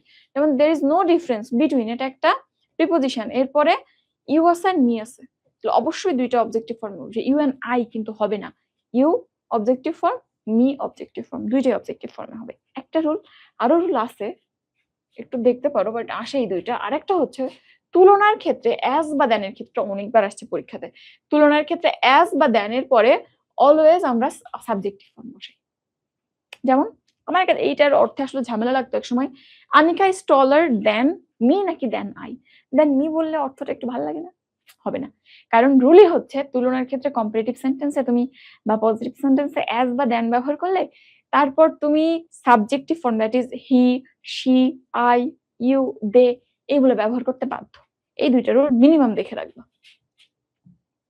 আচ্ছা, এরপর আসো প্রোনাউন, তাইলে ওই মেজর দুইটা তিনটা জিনিস দেখলে অনেক কিছু কমন পাবা। লোড হইতে একটু টাইম লাগছে। আচ্ছা, এখন অ্যাডজেক্টিভে আসো। অ্যাডজেক্টিভের ব্যাপারটা কিরকম? অ্যাডজেক্টিভের ক্ষেত্রে জাস্ট দুইটা কথা আমি তোমাকে বলেছি, যে নাউন বা প্রোনাউনকে মডিফাই করবে, এবং এইগুলো সাধারণত দোষ, গুণ, সংখ্যা, অবস্থা, পরিমাণ, পরিমাপ এই ধরনের অর্থ প্রকাশ করে। এখন এখানে সিম্পল একটা জিনিস পরীক্ষাতে যেটা আসে তোমাদের ক্ষেত্রে, একটা জিনিস দেখবা আমরা বলে থাকি যে অ্যাডভার্ব চেনার সহজ একটা উপায় হচ্ছে শেষে এল ওয়াই। এল ওয়াই থাকলে যে সবসময় অ্যাডভার্ব হবে তা কিন্তু না। যেমন স্লোলি বা এগারলি এগুলো হইতে পারে অ্যাডভার্ব, বাট সব সময় না। তার জন্য একটা সুন্দর রুল আছে, যদি কখনো কোনো নাউনের সাথে এল ওয়াই যুক্ত হয় তাহলে নতুন যে শব্দটা তৈরি হয় সেটা হচ্ছে অ্যাডজেক্টিভ। কিন্তু যদি কখনো অ্যাডজেক্টিভের সাথে এল ওয়াই যুক্ত হয় তাহলে যে নতুন শব্দটা তৈরি হয় সেটা হচ্ছে অ্যাডভার্ব। নাউনের সাথে এল ওয়াই অ্যাডজেক্টিভ, আর অ্যাডজেক্টিভের সাথে যদি এল ওয়াই যুক্ত হয় অ্যাডভার্ব। যেমন দেখো মেডিকেলে দুইবার আসছে এই প্রশ্নটা, হোমলি কোন পার্টস স্পেস কিভাবে তৈরি হয়েছে? হোম প্লাস এল ওয়াই, হোমটা কি নাউন, নাউনের সাথে এল ওয়াই মানে তাহলে এটা কিন্তু অ্যাডজেক্টিভ। এটা এভাবে মনে রাখতে পারো, নাউন প্রোনাউন আমরা যখন ভাগ করি নাউনকে এক নম্বর জায়গায় ফেলি, এর সাথে কত যোগ করতেছো? দুইটা লেটার, দুই যোগ করতেছো। So noun, pronoun, adjective, verb, adverb. অ্যাডজেক্টিভের পজিশন 3, অ্যাডভার্বের পজিশন 5, ওইভাবে। তাইলে 1 আর 2 মিলে 3 হলো, দ্যাট ইজ এখানে অ্যাডজেক্টিভ তৈরি হলো। আর অ্যাডজেক্টিভের পজিশন 3, এর সাথে তুমি 2 যুক্ত করতেছো, 5 হইলো, অ্যাডভার্ব হইলো। এভাবে মনে থাকবে। স্লো, ধীর, অ্যাডজেক্টিভ, এলয় যুক্ত হলো স্লোলি, স্লোলি, কুইকলি, সুইফটলি, সবগুলোই অ্যাডভার্ব। এটা অন্তত মাথায় রাখিও। ওকে, এখন আসো আমি তোমাকে একটা সেন্টেন্স একটু দেখাই। এই সেন্টেন্সটা দেখো, she is a village girl, তাইলে তুমি অনেকগুলো রুল ক্লিয়ার হয়ে যাবে তোমার। এইখানটাতে আমি যদি তোমাকে একটা সেপারেট ওয়ার্ড হিসেবে বলতাম, বলো তো ভিলেজ কোন পার্টস অফ স্পেস? শুধু একটা এখানের ভিলেজ না, জাস্ট ভিলেজ। এখানে যারা আছো একটু কমেন্ট করো, 38 জন আছো এখন এখানে ফেসবুক লাইভে। বলো তো ভিলেজ কোন পার্টস অফ স্পেস? জাস্ট একটা সিঙ্গেল ওয়ার্ড হিসেবে আমি তোমাকে ভিলেজ দিয়েছি, এটা কোন পার্টস অফ স্পেস?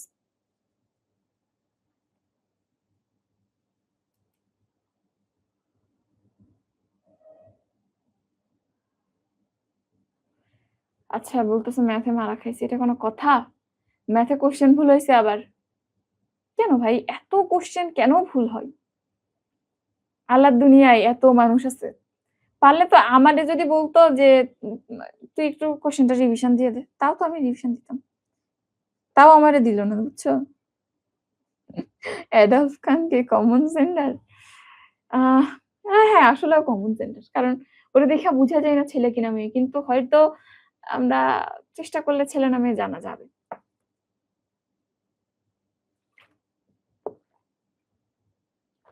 নাউন বলতেছো, মোর্শেদা খাতুন বলতেছো অ্যাডজেক্টিভ, বাকি সবাই মৃদুলা, মেহেদুল, দুর্তি, তাকিয়া সবাই নাউন বলতেছ। তো ভিলেজ মানে কি? গ্রাম, একটা লোকালিটির নাম, তাহলে অবশ্যই নাম বোঝাচ্ছে, এটা তো নাউন হবে। সিঙ্গেল ওয়ার্ড হিসেবে ভিলেজটা অবশ্যই নাউন। ইউটিউবে কেউ কিছু বলছো?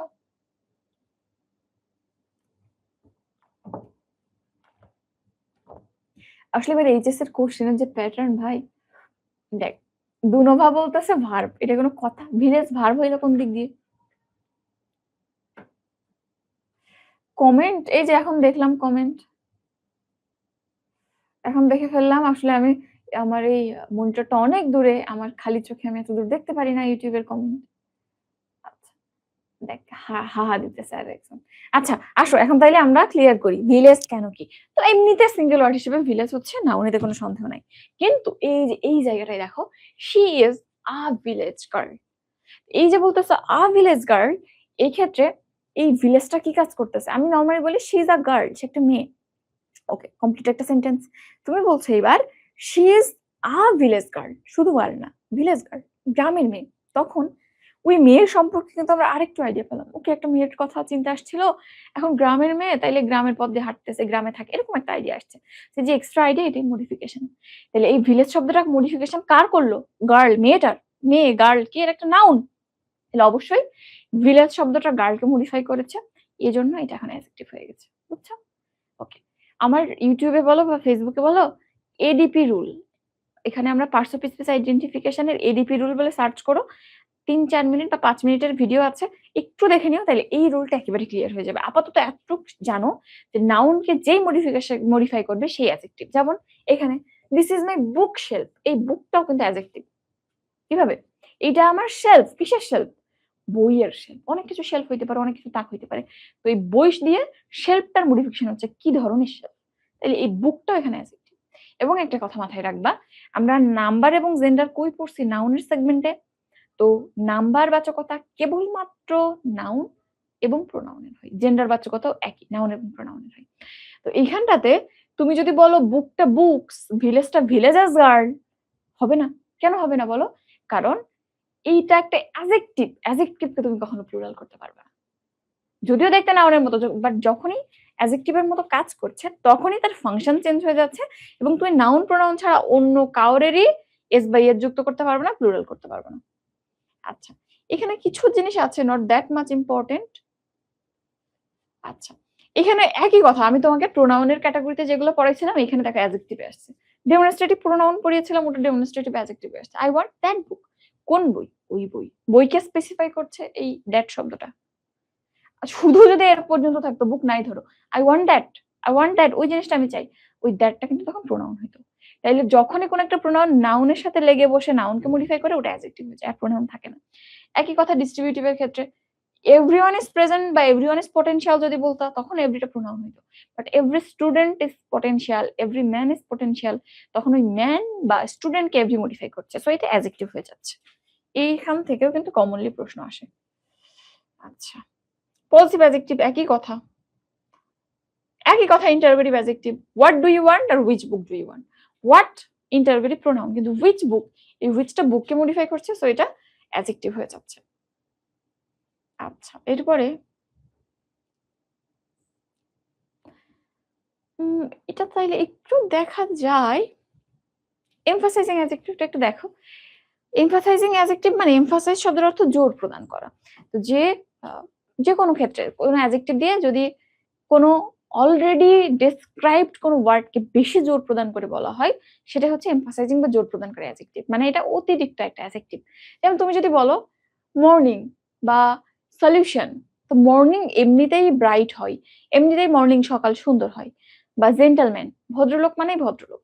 তুমি যদি বলো জেন্টলম্যান না বলে পারফেক্ট জেন্টলম্যান, যে জেন্টলম্যান সে তো এমনি পারফেক্ট হবে, হবে না? হবে। তাহলে কেন তুমি জেন্টল শব্দটা পারফেক্ট শব্দটা আবার আনছো? বা এইখানে মর্নিং এর আগে কেন পারফেক্ট বা ব্রাইট আনছো? সলিউশন এর আগে কেন কমপ্লিট দরকার হবে? কারণ ম্যাথে তুমি একটা সলিউশন করে আসছো। যদি তুমি শেষ পর্যন্ত না করতে পারতা, কমপ্লিট না করতে পারতা, ওটাকে সলিউশন বলতে পারতা? পারতা না। সো এইখানে প্রত্যেকটা অ্যাডজেক্টিভ এক্সাজারেটেড। যেখানে এক্সাজারেটেড অতিরিক্ত জোর প্রদান করতে আমরা কোনো অ্যাডজেক্টিভ লাগাই, সেটাই এমফাসাইজিং অ্যাডজেক্টিভ। কয়েকটা এক্সাম্পল মনে রাখবা, perfect gentleman, perfect morning, bright morning, complete solution. আচ্ছা, এখানে কিছু ল্যাটিন অ্যাডজেক্টিভ আছে, একটু দেখে নিও। এগুলো খুব ইজিলি মনে রাখা যায়। যেমন দেখো এখানটাতে ক্যাট, ক্যাটের ল্যাটিন নাম কি? ফেলিক্স। তো ফেলিক্স থেকে ফেলাইন। Moon, Luna. এটাকে আমরা কি বলি? লুনা। কোথায় শুনেছ? সেমি লুনার কপাটিকা। ওই লুনার মানে কি? অর্ধচন্দ্রাকৃতি। লুনার, লুনা মানে চন্দ্র। তাইলে এখানে moon, lunar. Water, water aqua. তাইলে water aqueous. Egg, ovum. Egg, oval. Ovum থেকে ওভাল। ডগ, ক্যানাইন টিথ থেকে বা ক্যানিবাল থেকে এখানটা ক্যানাইন আসছে। বা পরবর্তীতে একটু মডিফিকেশন, মানে এটা তো আসলে অল্টারনেট করেও বলা যায় যে ডগ ক্যানাইন, ওদের ক্যানাইন টিথ লম্বা, তাই দাঁতটার নাম ক্যানাইন হয়েছে, যেভাবে তুমি বলো না কেন। এরপরে mouth, oral cavity. Mouth to oral. Marriage আর নাইট, এই দুইটা একটু আলাদা করে দেখবা। ম্যারিজের ক্ষেত্রে কি হয়? ম্যারিজ নিউপশিয়াল আর নাইট নকটার্নাল, দুটো গোলানো যাবে না। ম্যারিজের সাথে কি যাবে? নিউপশিয়াল। আর নাইটের সাথে নকটার্নাল। টুথ ডেন্টাল জানো, সি ম্যারিন জানো, ম্যারিন ড্রাইভ বা ম্যারিন ইঞ্জিনিয়ার, সাগরের সাথে রিলেটেড। সল্ট স্যালাইন জানো, সান সোলার জানো, এগুলো একটু জানা লাগবে।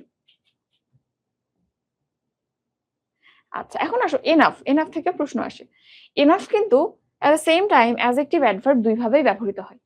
যেমন তুমি যদি বলো আই হ্যাভ এনাফ মানি, তখন এই এনাফটা আসলে কি কাজ করছে? মানিকে মডিফাই করছে। তোমার কতটুক টাকা আছে? যথেষ্ট টাকা আছে, এনাফ মানি। তাই এই এনাফ শব্দটা মানিকে মডিফাই করছে। মানি কি? একটা নাউন। যেহেতু নাউনকে মডিফাই করছে, সো এটা একটা অ্যাডজেক্টিভ। এটা ক্লিয়ার যে এটা কোন পার্টস অফ স্পিচ? পরেরটা দেখো, দিস ইজ গুড এনাফ। তাহলে এটা সুন্দর। কতটুক সুন্দর? যথেষ্ট সুন্দর। তাহলে এখানে গুডটা কি? অ্যাডজেক্টিভ। তাইলে এই এনাফটা অ্যাডজেক্টিভকে মডিফাই করছে। অ্যাডজেক্টিভকে যে মডিফাই করে, বা এক কথায় নাউন প্রোনাউন ছাড়া দুনিয়ার সবাইকে যে মডিফাই করে, সে কি? অ্যাডভার্ব। তাহলে এই যে এনাফ, এটা অ্যাকচুয়ালি এটা ক্লিয়ার? তাইলে এনাফ অ্যাডভার্ব হিসেবে ব্যবহৃত হইতে পারে, অ্যাডজেক্টিভ হিসেবে ব্যবহৃত হইতে পারে। দেখাইলাম। পজিশনগত একটা পার্থক্য কি এখানে খেয়াল করেছো? যখন সে কোনো নাউনকে মডিফাই করে, তার পজিশন হয় নাউনের আগে। Enough money. কিন্তু যখন সে কোনো অ্যাডভার্ব বা অ্যাডজেক্টিভকে মডিফাই করে, তখন তার পজিশন হয় ওই অ্যাডজেক্টিভ বা ওই অ্যাডভার্বের পরে। বুঝছো? সো নাউনকে মডিফাই করলে আগে বসে, অ্যাডভার্ব বা অ্যাডজেক্টিভকে মডিফাই করলে পরে বসে। চিনতে পারবা খুব সহজে, বাট পজিশনটা একটু দেখে রাখো। ঠিক আছে? আমি কিন্তু লিখে দিয়েছি, দেখে ফেলবা এটা। ওকে, এখান থেকে আর তেমন কিছু জানার নাই। এরপর আসো আমরা অ্যাডভার্বের মধ্যে যাই। অ্যাডভার্ব খুবই সহজ একটা জিনিস। অ্যাডভার্ব দিয়ে আমরা আসলে আমাদের এখানে কি শিখবো বলেছিলাম? আইডেন্টিফিকেশন। সো কোন সেন্টেন্সের ভার্বকে তুমি যদি ৪ টা প্রশ্ন করো, ৪ টা প্রশ্নের যে উত্তরটা আসবে সেটাই অ্যাডভার্ব। ৪ টা প্রশ্ন কি, কি? কখন, কোথায়, কিভাবে, কেন? ওই কাজটা কখন হয়েছিল, কোথায় হয়েছিল, কিভাবে হয়েছিল, কেন হয়েছিল? এই ৪ টা প্রশ্নের উত্তর যেটা দিয়ে পাবা, সেটাই হচ্ছে অ্যাডভার্ব। যেমন আমি একটা এক্সাম্পল একটু দেখাই। এখানে একটা আছে হি ওয়েন্ট হোম বা আই ওয়েন্ট হোম। তাহলে এই যে হোমটা আছে, তোমার মনে হতে পারে হোম একটা বাসস্থান, একটা নাম। তাহলে এটা হয়তো নাউন হবে। না রে, এটা হচ্ছে গন্তব্য বুঝাইতেছে। সে কোথায় গিয়েছিল? যাওয়া। সে যাওয়ার কাজটা কোথায় সম্পন্ন হচ্ছে? তাহলে হোয়ার এর উত্তর দিচ্ছে হোয়ার ডিড হি গো বা হোয়ার ডিড আই গো। তাহলে এখানটাতে এই যে হোমটাও দেখতেছো, এটা দেখতে নাউনের মতো হলেও কিন্তু অ্যাডভার্ব। কোথায় এর উত্তর দিচ্ছে। আবার এর পরে একটা এক্সাম্পল যদি দেখো, একটু আগে এক্সাম্পলটা দেখো। She invited us cordially at home on Sunday. এইখানে cordially, at home, on Sunday সবগুলাই এক একটা অ্যাডভার্ব। কিভাবে আমাদের আমন্ত্রণ করলো? আন্তরিকতার সহিত, কর্ডিয়ালি। কোথায়? বাসায়। কবে? সানডেতে। So how, where and when সবগুলোর উত্তর দিচ্ছে। আরেকটা বলছিলাম কি বলছিলাম আরেকটা? When, where, how and why. For is birthday, ধরো এখানে অ্যাড আছে আরো ফর ইজ বার্থডে। তাইলে এই যে জায়গাগুলো দেখতেছো, প্রত্যেকটা জায়গায় যেহেতু 4টা প্রশ্নের উত্তর দিচ্ছে, সবগুলো অ্যাডভার্ব। এখন একটা সেন্টেন্সে এরকম একাধিক অ্যাডভার্ব থাকলে ঝামেলা লেগে যাবে যে কে কোথায় বসবে। এর জন্য একটা রুল আছে, MPT rule. MPT, M for manner, that is কিভাবে, তারপরে পি ফর প্লেস কোথায়, আর টি ফর টাইম। তাহলে আগে ম্যানার আসবে, দ্যাট ইজ হাউ, তারপরে পি প্লেস কোথায়, হোয়ার, তারপরে টাইম হুইন। দেখো এটা কিন্তু ওই প্যাটার্নটা ফলো করেছে, how, when and where, manner, place and time. এটা একটু দেখে নিও, ওকে? আর ডিটেলসও বলছি না, এটা তোমরা জানো হয়তো। আচ্ছা, এইটা ইনভার্সনটা তোমাদের পরে শেখাবো। তাহলে মোটামুটি অ্যাডভার্বের ক্ষেত্রে এইটা। আরেকটা হচ্ছে অ্যাডভার্ব পার্টিকেল। অ্যাডভার্ব পার্টিকেলটা কি জিনিস? আমি তোমাকে প্রিপোজিশন অলরেডি বলে ফেলছি, প্রিপোজিশন, কনজাংশন, ইন্টারজেকশন মোটামুটি শেষ, আর ভার্বটা বাকি পড়লে মোটামুটি হয়ে যায় আমাদের। আমি যদি বলি হি কেম ইন দ্য রুম, সে রুমে এসেছিল, ধরো আমি লিখেছি। এইখানটাতে ইনটা কি হবে? ইনভ্যারিবলি এটা প্রিপোজিশন, কারণ নাউন বা প্রোনাউনের আগে আছে, এবং রুমের সাথে তার আসা যাওয়ার বা তার কি সম্পর্ক, কেন রুমটা এই সেন্টেন্সের গুরুত্বটা কি, সে রুমে ঢুকেছে, এরকম একটা রিলেশন বোঝাচ্ছে। সো রিলেশন বোঝাচ্ছে। তাহলে এই ইনটা হচ্ছে নিঃসন্দেহে প্রিপোজিশন, কোনো সন্দেহ নাই। কিন্তু এটুকু আমি মুছে দিলাম, শুধুমাত্র এখানটাতে হি কেম ইন আছে। এখন আমাকে বলো এই ইনটা কোন পার্টস অফ স্পিচ, বলো, এটার উত্তর করো। এটা তো তার প্রিপোজিশনের শর্ত মানতেছে না, নাউন বা প্রোনাউনের আগে নাই, পেছনে কিছুই নেই। তো যখন এরকম কাটা পড়া প্রিপোজিশন মনে হয় তোমার যেটা দেখতে, সেটাই হচ্ছে অ্যাডভার্ব পার্টিকেল। এটা একটা অ্যাডভার্ব, এতে সন্দেহ নাই।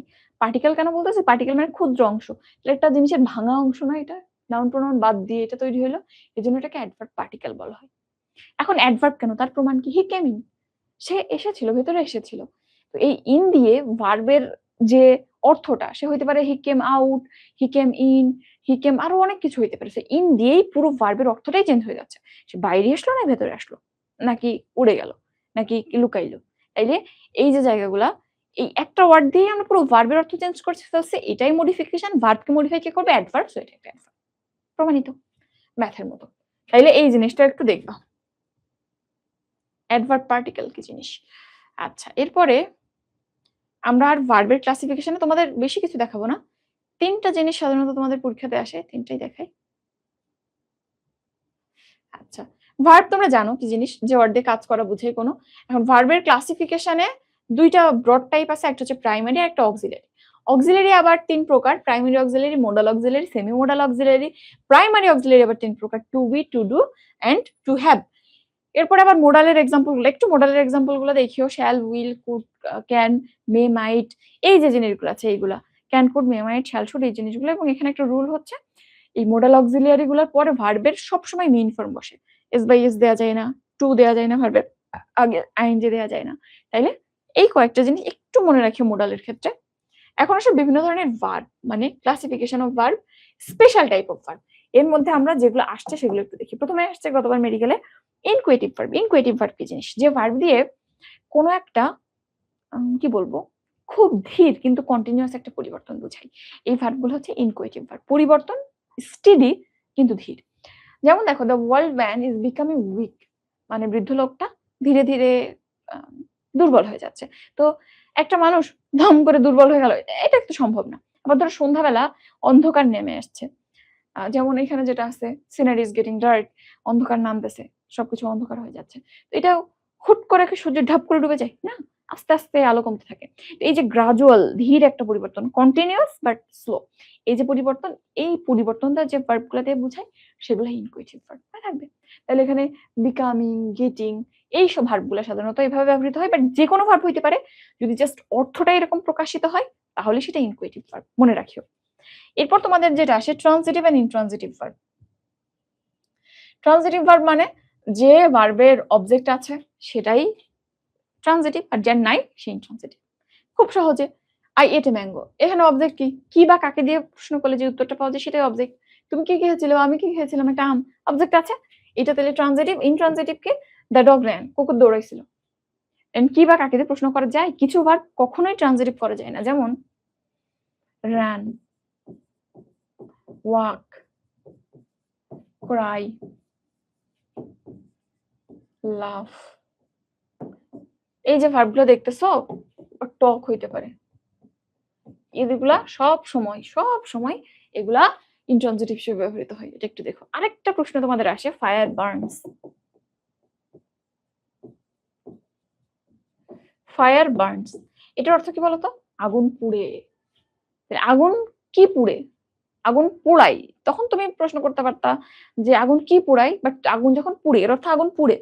আগুন যখন নিজে নিজে পুড়তেছে, এখানে আবার কি পুড়ে কি প্রশ্ন, নিজেই পুড়তেছে। তাইলে এই ক্ষেত্রে এই বার্নসটাও কিন্তু ইন্ট্রানজিটিভ, এবং এইটা খুবই স্ট্যান্ডার্ড একটা প্রশ্ন। এটা তোমরা এরকম সেন্টেন্স দেখো না এমন কেউ নাই। ওই যে চৌধুরী হোসাইনের যে অ্যাডভান্সড ইংলিশ গ্রামার ছিল সবুজ কালারের, ওর মধ্যে এই এক্সাম্পলটা প্রায় আসতো।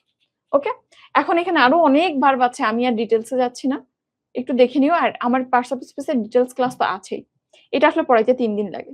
তারপর তোমাদের ইম্পর্টেন্ট জিনিসগুলো দেখাই দিলাম। আচ্ছা, এখানে আর তেমন ইম্পর্টেন্ট কিছু নাই। আমি আরেকটা জিনিস তোমাদের একটু পড়াবো, জেরান্ড এন্ড পার্টিসিপলের পার্থক্য। এই যে জাস্ট পার্টিসিপল জেরান্ডের ক্ষেত্রে তুমি যদি এই পেজটা বুঝো, তোমার বিশ্বাস করো আর কিচ্ছু লাগবে না। এই পেজটা বুঝলে তোমার আর কিছুই লাগবে না। এটা একটা স্ক্রিনশট দাও আগে। এটা আসলে আমার অনেক জিনিস একসাথে করে লেখা। বেসিক্যালি আমি যে টিচারের কাছে একাডেমিকে পড়তাম, উনি আমার অ্যাডমিশনটা অনেক আগিয়ে দিয়েছিল, এবং সেই সময় যেহেতু করোনার মধ্যে পড়েছিলাম, আমাদের ব্যাচটা করোনাতে পড়েছিল, তো ওই সময় একাডেমিকের মধ্যে অনেক অ্যাডমিশনের জিনিস পড়েছি। স্যার জেরান্ড এন্ড পার্টিসিপল এত ভালো করে বুঝাইছিল, আর কখনো এত ভালো কোনো বইতেও আমি পাই নাই। তো জেরান্ড এন্ড পার্টিসিপল আমরা মাত্র এই পাঁচটা এক্সাম্পল দিয়ে মনে রাখবো, এগুলো থেকে দেখবো পরীক্ষাতে আসে। এন্ড প্রথম কথা কি, প্রথম কথা হচ্ছে তোমাকে যেগুলো জানতেই হবে, জেরান্ড হচ্ছে একটা নাউন, আর participle either adjective or verb, দুই রকম হইতে পারে, ইদার অ্যাডজেক্টিভ হইতে পারে বা ভার্ব হইতে পারে। এইটুক জিনিস আগে মনে রাখো। তাহলে যে নাউনের মতো ব্যবহৃত হবে সে জেরান্ড, যে ভার্ব বা অ্যাডজেক্টিভের মতো ব্যবহৃত হবে সে পার্টিসিপল। দুইটা কথা। এখন আসো এক্সাম্পল গুলো আমরা একটু দেখি। Walking is a good exercise, এখানে কি এক্সাম্পল আছে? Walking is a good exercise. তাহলে এই জায়গাতে এই ওয়াকিং শব্দটা কোথায় বসেছে? সাবজেক্টের জায়গাতে। এখন সাবজেক্টের জায়গায় একটা জিনিস বসেছে, আমরা এটা বলি নাই তোমাকে, পজিশন অফ যখন নাউন যখন শিখবা তখন দেখবা নাউন কয়েকটা জায়গায় বসতে পারে, তার মধ্যে মেইন দুইটা জায়গা সাবজেক্ট এবং অবজেক্টের জায়গা। সাবজেক্ট অবজেক্টের জায়গায় কেবলমাত্র নাউন এবং প্রোনাউন বসতে পারে, অন্য কেউ না। তো সাবজেক্টের জায়গায় বসে আছে, ওকে প্রোনাউন না, তাহলে ও অবশ্যই নাউন হবে। এবং নাউন কে, জেরেন্ড নাকি পার্টিসিপল? জেরেন্ড, তাহলে এটা অবশ্যই জেরেন্ড হবে। তাহলে walking is a good exercise যেহেতু সাবজেক্টের জায়গায় বসেছে, ও জেরেন্ড। কিন্তু এই জায়গায় একই রকম walking, I saw a walking man, তাহলে এই ওয়াকিংটা কি হবে? এটা আসলে এই ম্যান কে মডিফাই করছে। লোকটা কেমন? হাঁটন্ত মানুষ, হেঁটে যাচ্ছে এমন মানুষ। তাই মানুষ সম্পর্কে আমি একটা আইডিয়া পাচ্ছি, কিরকম মানুষ তুমি দেখেছিলে যে হেঁটে যাচ্ছিল। তাহলে এই ওয়াকিংটা এখানটাতে অ্যাডজেক্টিভ, দ্যাট ইজ পার্টিসিপল হবে। ওকে, ক্লিয়ার এই দুইটা? এরপর দেখো এটা দুইটা একই রকম প্যাটার্ন, একটু ভেগ এই জিনিস দুইটা। তো এখানে this is a walking man বা I saw a walking man, এখানে তো কোনো সন্দেহ নাই যেটা একটা পার্টিসিপল অ্যাডজেক্টিভ। এইখানটা কেন gerund? This is a walking stick. আর এইটা আসলে পার্টিসিপল হয়, কিন্তু ম্যাক্সিমাম বই যেটা লিখেছে যে এই ক্ষেত্রে একটা রুল আছে, এই যে স্টিক বলো আর যাই বলো, শেষের যে শব্দটা থাকবে সেটাকে এভাবে লিখবা, স্টিক ইজ ওয়াকিং নাকি stick for walking. Walking stick মানে হাঁটার জন্য যে লাঠি ব্যবহার করা হয় সেটা। তাহলে ওই স্টিকটা হাঁটতেছে না স্টিকটা হাঁটার জন্য ব্যবহার করা হয়, কোনটার সাথে মিলে? স্টিক ফর ওয়াকিং না স্টিক ইজ ওয়াকিং? যদি ফর এর সাথে মিলে তাহলে সেটা জেরেন্ডে যায়। আর যদি ইজ এর সাথে মিলে, যেমন দেখো এখানে ম্যান ইজ ওয়াকিং নাকি man for walking? Man is walking, man for, মানুষ হাঁটার জন্য না, মানুষ হাঁটতেছে, তাহলে ম্যান ইজ ওয়াকিং। সো যদি ফরের সাথে মিলে সেটাকে তুমি এখানে জেরান্ডের মধ্যে ফেলবা, যদি ইজের সাথে মিলে সেটা পার্টিসিপল। বাট এটা একটু ভেগ, বাট পরীক্ষাতে আসে স্টিল, এই জন্য আমি তোমাকে এটাও একটু দেখাই দিলাম। ফরের সাথে মিললে জেরান্ড, ইজের সাথে মিললে পার্টিসিপল। ওকে, এরপর আসো দেখো, ফ্লাইং কাইট ইজ মাই হবি, আরেকটা হচ্ছে ফ্লাইং কাইট লুকস ওয়ান্ডারফুল। এখন এখানে বাংলাতে একটু ট্রান্সলেট করতে হবে, যে শব্দগুলোর পর তুমি অন্ত প্রত্যয় পাবা, উড়ন্ত, চলন্ত, পড়ন্ত, ঘুমন্ত, সেইগুলাতে অন্ত প্রত্যয় কই থাকে? বিশেষণে, অ্যাডজেক্টিভে, সেগুলো পার্টিসিপল হয়। আদার যদি অন্য ক্ষেত্রে হয় তাহলে সেটা জেরেন্ড। যেমন দেখো, ফ্লাইং কাইটস লুক ওয়ান্ডারফুল মানে উড়ন্ত ঘুড়ি দেখতে সুন্দর। ফ্লাইং কাইটস উড়ন্ত ঘুড়ি, উড়ন্ত ঘুড়ি দেখতে সুন্দর, উড়ন্ত, তো এটা চোখ বন্ধ করে পার্টিসিপল। কিন্তু এখানে ফ্লাইং কাইট ইজ মাই হবি অর্থ কি বলো? ঘুড়ি উড়ানো আমার শখ। উড়ন্ত ঘুড়ি আমার শখ না, ঘুড়ি উড়ানো আমার শখ। এখানে কিন্তু অন্ত প্রত্যয় আসতেছে না, সো এটা জেনে বুঝছো, এটা একটা অ্যাকশন। এরপরে আই স হিজ প্লেইং আর আই স হিম প্লেইং। আমরা বলেছিলাম কিনা এই ডিপের যে রুলটা বলেছিলাম, article, determiner, preposition and positive. পজিটিভের পর যদি সিঙ্গেল কোনো শব্দ থাকে চোখ বন্ধ করে সেটা নাউন। হিমটা হচ্ছে অবজেক্টিভ ফর্ম এন্ড হিজটা এখানে পজিটিভ ফর্ম। পজিটিভের পর সিঙ্গেল শব্দ প্লেইং। একটু তোমরা এডিপি রুলটা দেখবা, তাহলে ক্লিয়ার হয়ে যাবে। ইউটিউবেও আছে, ফেসবুকেও আছে। তাইলে এই হিজটা যদি পজিটিভ হয় তাহলে প্লেইংটা চোখ বন্ধ করে জেরেন্ট সিঙ্গেল ওয়ার্ড, তাহলে এইটা নাউন যেহেতু সো জেরেন্ট। আর এখানে হিম এটা তো আর পজিটিভ না, তাহলে এই প্লেইংটা পার্টিসিপল। বুঝছো, একই দেখতে, জাস্ট সামান্য পার্থক্য। এরপর এই জায়গাটা খুব ইম্পর্টেন্ট ম্যাটার আসছে, হিয়ারিং দ্য নয়েজ ফাদার উক। কেন হিয়ারিং পার্টিসিপল হলো প্রশ্ন? এটা তো অ্যাডজেক্টিভ লাগতেছে না।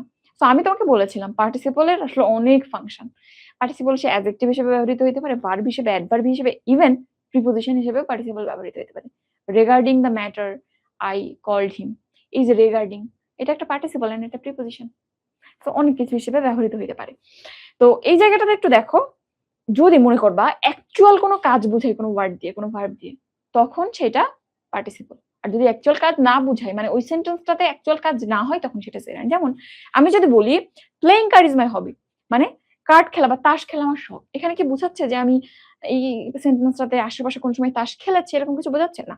তাহলে এইটা জেরান্ড। কিন্তু এখানে দেখো playing cards I went to market, তাস খেলে আমি মার্কেটে গিয়েছিলাম, তাহলে অ্যাকচুয়ালি খেলার কাজ কিন্তু হয়েছে সেন্টেন্সে, অবশ্যই পার্টিসিপল। আবার এখানে hearing the noise father woke up, শব্দটা শুনে বাবা উঠে পড়লো, তাইলে বাবা অবশ্যই শব্দটা শুনেছে তাই তার ঘুম ভেঙেছে, তাহলে অ্যাকচুয়াল অ্যাকশন এই ক্ষেত্রে বোঝাচ্ছে যেহেতু, এই জন্য এটা পার্টিসিপল। অ্যাকশন বুঝাইলে পার্টিসিপল, না বুঝাইলে এরকম যেটা বলতেছে এটা একটা কাজ, ওকে, বাট কাজ হয় নাই ওই সেন্টেন্স, সো এটা জেরেন্ড। বুঝেছো? এইটা যদি তুমি বুঝো তাইলে আর আমার মনে হয় না জেরেন্ড পার্টিসিপলে কোথাও তুমি আটকাবা। এটা বুঝছো কিনা একটু আমাকে কনফার্ম করো।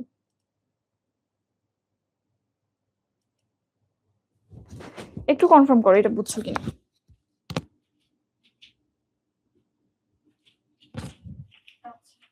তাহলে আর কি পড়াবো বলো, আর কি পড়বা?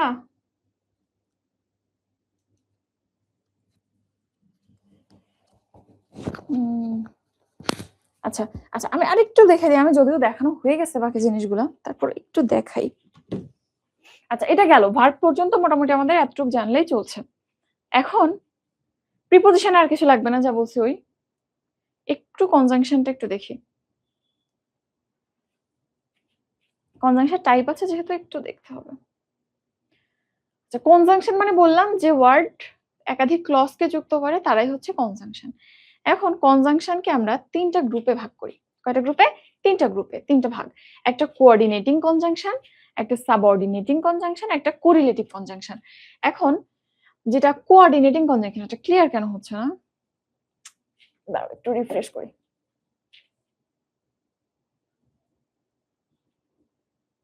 অনেক বড় ফাইল তো এই হয়ে যাচ্ছে। এখানে যদিও আসলে খুবই কম আছে স্লাইডে, মানে স্লাইডটা অর্ধেক করে ফেলছি তোমাদের জন্য, তারপরেও হ্যাং করতেছে, তাও 188 পেজের মতো আছে। আর বইয়ে এর 3-4 গুণ আছে, মানে এইবার আর কোনো দিক থেকে কার্পণ্য করি নাই। আল্লাহর রাস্তে যা আসছে চোখের সামনে ইম্পর্টেন্ট মনে হয়েছে তোমাদের জন্য সব দিয়ে দিচ্ছে। আচ্ছা, এখানে লোড হচ্ছে না, কি বিপদ দেখো, লোড হইতেছে না।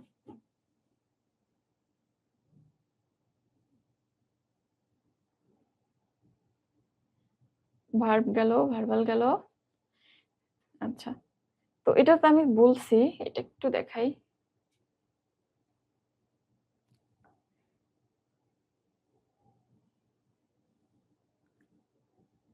আচ্ছা, প্রিপোজিশন তো বলছি। কনজাংশন, তো কনজাংশনটা তিনটা গ্রুপ, একটা হচ্ছে কোঅর্ডিনেটিং কনজাংশন, সাবঅর্ডিনেটিং কনজাংশন, আর একটা হচ্ছে কোরিলেটিভ কনজাংশন। তো কোঅর্ডিনেট ক্লজ কই থাকে, কোন সেন্টেন্সে থাকে? কোঅর্ডিনেট ক্লজ থাকে আমাদের কম্পাউন্ড সেন্টেন্সে। তাহলে কম্পাউন্ড সেন্টেন্সের দুইটা ক্লজ যে কনজাংশন দিয়ে যুক্ত হয় সেটাই কোঅর্ডিনেটিং কনজাংশন। সাবঅর্ডিনেটিং কনজাংশন কোথায় থাকবে? সাবঅর্ডিনেট ক্লজ কই থাকে? Complex sentence. তো কমপ্লেক্স সেন্টেন্সের একাধিক ক্লজ যে কনজাংশন দিয়ে যুক্ত হবে সেটাই সাবঅর্ডিনেটিং কনজাংশন। আর কোরিলেটিভ জিনিসটা কি? কোরিলেটিভ, এখানে রিলেশন বা রিলেটিভ একটা শব্দ আছে। রিলেটিভ কারা? যাদের মধ্যে একটা সম্পর্ক আছে কিন্তু আলাদা থাকে, দূরে দূরে থাকে। তো এখানে কোরিলেটিভ কনজাংশন দেখবা যে এখানে দুইটা অংশ এবং দুইটা অংশ কাছাকাছি নেই, একটু দূরে দূরে আছে। যে কনজাংশন গুলো দুইটা অংশ নিয়ে গঠিত এবং এদের মাঝখানে একটা গ্যাপ থাকে, অন্য ওয়ার্ড থাকে এদের মাঝখানে, সেটাই কোরিলেটিভ কনজাংশন। এক্সাম্পল দেখো একটু, তোমরা তো চিনো এখন কম্পাউন্ড কমপ্লেক্স সেন্টেন্স চিনো। কোঅর্ডিনেটিং কনজাংশনের মধ্যে মেইনলি এন্ড, বাট, অর এই জিনিসগুলো আসে। এন্ড, বাট, অর, নর, এই কয়েকটা জিনিস বেশি আসে পরীক্ষাতে। Example, he is poor but he is honest, বা he is poor but honest. এই যে বাটটা, এটা কোঅর্ডিনেটিং কনজাংশন। তুমি সেন্টেন্স চিনতে পারলে এটা আনসার করে আসতে পারবা। সাবঅর্ডিনেটিং এর ক্ষেত্রে কি কি আছে এগুলো সবই জানো তোমরা যারা সেন্টেন্স ট্রান্সফরমেশন শিখেছো। while, as soon as, though, although, so that, in order that, since, as, because, এই সবগুলোই সাবঅর্ডিনেটিং। যেমন দো হি is poor he is honest, এই দোটা সাবঅর্ডিনেটিং কনজাংশন। সব থেকে সহজ কোরিলেটিভ কনজাংশন চেনা। দেখো নট অনলি বাট অলসো, মাঝখানে কিছু একটা বসে, বোথ ড্যাশ ড্যাশ হ্যান্ড, মাঝখানে neither, nor, either, or, no sooner had then, scarcely had, when, hardly had, before, সব জায়গাগুলোতে দুইটা অংশ হইলেই সেটা correlative. I like not only tea but also, দেখছো নট অনলি বাট অলসো এই দুইটা মিলে একটা কনজাংশন।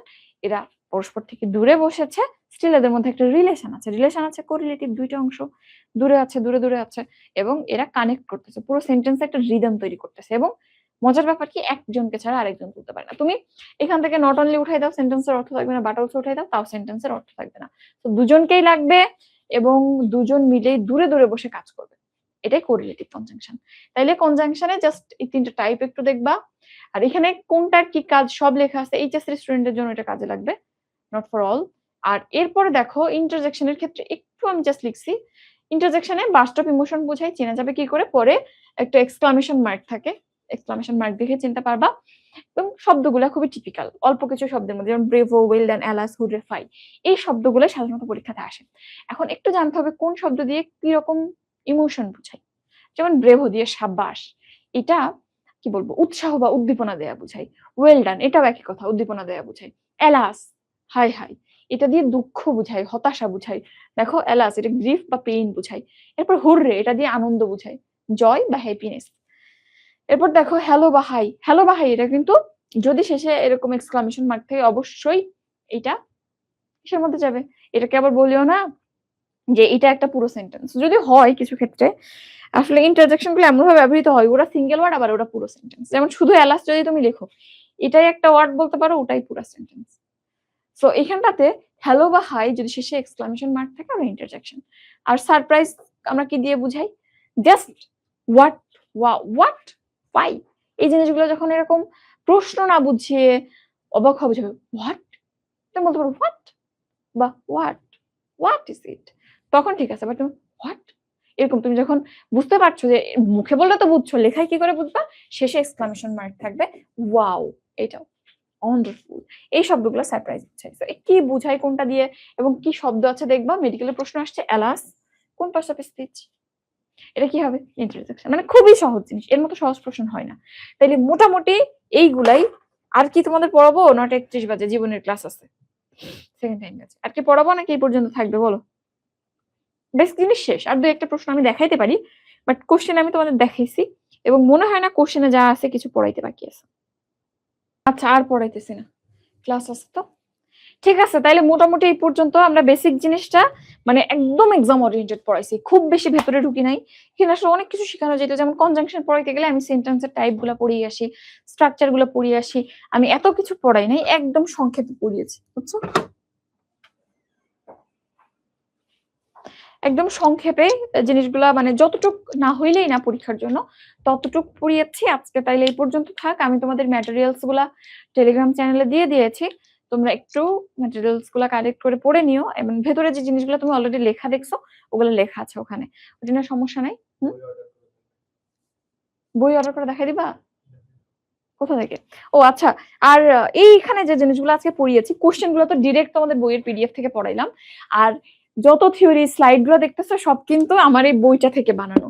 সো এটা তোমাদের বললাম অলরেডি, এই স্লাইডটা বইয়ের ধরো 30%, আর যতটুকু আমি দেখাইছি আমার মূল স্লাইডের 40% মতো এখানে আছে। সো মূল যে স্লাইডটা আজকে তোমাদের দেখাইছি এটা বইয়ের 20% বা 15% এর মতো।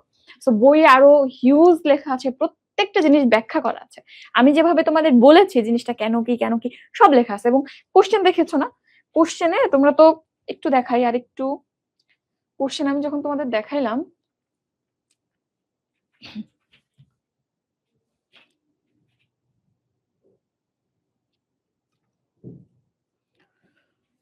কোশ্চেনের ক্ষেত্রে দেখো এখানে প্রত্যেকটা কোশ্চেনের ব্যাখ্যা আছে। এই যে ক্লাস কেন এটা কালেকটিভ নাউন, গার্ল কেন কমন নাউন, প্রত্যেকটা কোশ্চেনের ব্যাখ্যা দেখতেছো, প্রত্যেকটা কোশ্চেনের ব্যাখ্যা আছে, সবই কিন্তু এই বইটার মধ্যে আছে। এবং বইটা এবার তোমরা আমাদের ব্যাচে ভর্তি থাকো না থাকো যে কেউ নিতে পারবে, এবং শুধু একটা বই নিতে পারবে চাইলে। আমাদের ফুল সেট যে মেডিকেল পুরো সিরিজের যে বইগুলো, সবগুলো বই ফুল সেট বই হচ্ছে 2500 টাকা। তুমি যদি জিকে এবং ইংলিশ কম্বো নিতে চাও, শুধু জিকে এবং ইংলিশ, তাহলে প্রাইস আসবে 699 টাকা। আর যদি শুধু ইংলিশ নিতে চাও তাহলে 499 টাকা। এই যে বইটা এত বড় একটা বই, মানে হয়তো দেখে বুঝতেছো না, গতবারের বইয়ের সাথে তুলনাই হয় না। কত পেজ এখানে টোটাল? 648 পেজ। আমরা মাত্র 499 টাকায় এটা সেল করতেছি। এবং তুমি দেখতেই পাচ্ছ বইতে আসলে কি আছে, প্রত্যেকটা কোশ্চেনের ব্যাখ্যা বইয়ের মধ্যে আছে। প্রত্যেকটা কোশ্চেন, এখানে এমন কোনো প্রশ্ন নাই যার ব্যাখ্যা নেই। তো তোমার যদি বেসিক নাও থাকে বা মনে হয় যে না আমি আসলে ইংলিশ একা একা বেসিক পড়ে বুঝি না, আমি কোশ্চেন প্র্যাকটিস করব, সো তুমি এখানে যাও, একটা কোশ্চেন দেখো, তুমি যখন এখানে ব্যাখ্যা পড়বা কোশ্চেনের, তখনই তোমার বেসিকটা ক্লিয়ার হয়ে যাবে। আর যদি সময় থাকে তাহলে তো বেসিক আছেই, কোনো অভাব নেই। মানে তুমি কি চাও, কোনো কিছুর অভাব নেই। অভাব একটা জিনিসের আছে, সেটা হচ্ছে লিটারেচার। আমরা এখানে লিটারেচারটা খুব বেশি ইনভেস্ট করি নাই, কারণ লিটারেচার পড়া লাগে না। আর অন্য কোনো বইয়ের সাথে কোনো তর্ক হবে না। অন্য বইতে যা আছে তার থেকে বেশি ইম্পর্টেন্ট জিনিসগুলো সুন্দর করে জিস্ট আকারে সাজানো আছে। কারণ এখানে অনেকগুলো বই, অনেক রিসার্চ, আমার অনেক নোট, সবকিছু মিলে অনেকজনের ব্রেইন থেকে অনেক কিছু মিলে বইটা বানানো হয়েছে, বুঝছো? সো বই যদি অর্ডার করতে চাও, তোমরা ব্রাউজারে চলে যাবা, গুগলে চলে যাবা। গুগলে চলে গেলাম, দেখো গুগল থেকে আমাদের ওয়েবসাইটের অ্যাড্রেসটা লিখবা, medilogy.com.bd। একটু লিখি, এই যে দেখো চলে আসছে medilogy.com.bd। এখানে চলে যাবা। এরপর এখান থেকে তুমি যদি আমাদের ওয়েবসাইটে ঢুকো, ওয়েবসাইটে সবকিছু আছে, একটু লগ ইন করতে হবে। এখান থেকে একটু ঢুকে প্রোফাইলের মধ্যে যাবা, এরপরে মাই অর্ডার্স এর মধ্যে চাপ দিলে এখান থেকে কন্টিনিউ শপিং এ চাপ দিবা। কন্টিনিউ শপিং এ চাপ দিলে দেখো বইগুলো আছে। এখন তোমরা ইংলিশটা অ্যাভেলেবল পাচ্ছ, এই যে ইংলিশটা আছে, এটা 499 টাকায়। আর আমাদের অন্য বইগুলো পাবা। আর আরেক দুইটা বই অনেক আগে থেকে এটা আমাদের সেলে ছিল, মেডিট্র্যাক। এটা একটাও কিনা যায়, দুইটাও কিনা যায়। আমি হয়তো মেডিট্র্যাক সম্পর্কে অনেকদিন বলা হয় না, তোমরা ভুলে গেছো। এটা নিয়ে আমি একটা ডিটেলস ভিডিও দেবো যে জিনিসটা কি বা কেন। তো এইটা তুমি দুইটা নিলে 399 টাকায় নিতে পারবে, আর একটা নিলে 249 টাকায়। এই তো, জাস্ট আমাদের ওয়েবসাইট ভিজিট করে বাকিটা তুমি নিজেই পারবা। তারপর যদি কোনো কোয়েরি থাকে তাহলে জানাইও। তাহলে আজকে ক্লাসটা এই পর্যন্ত থাক।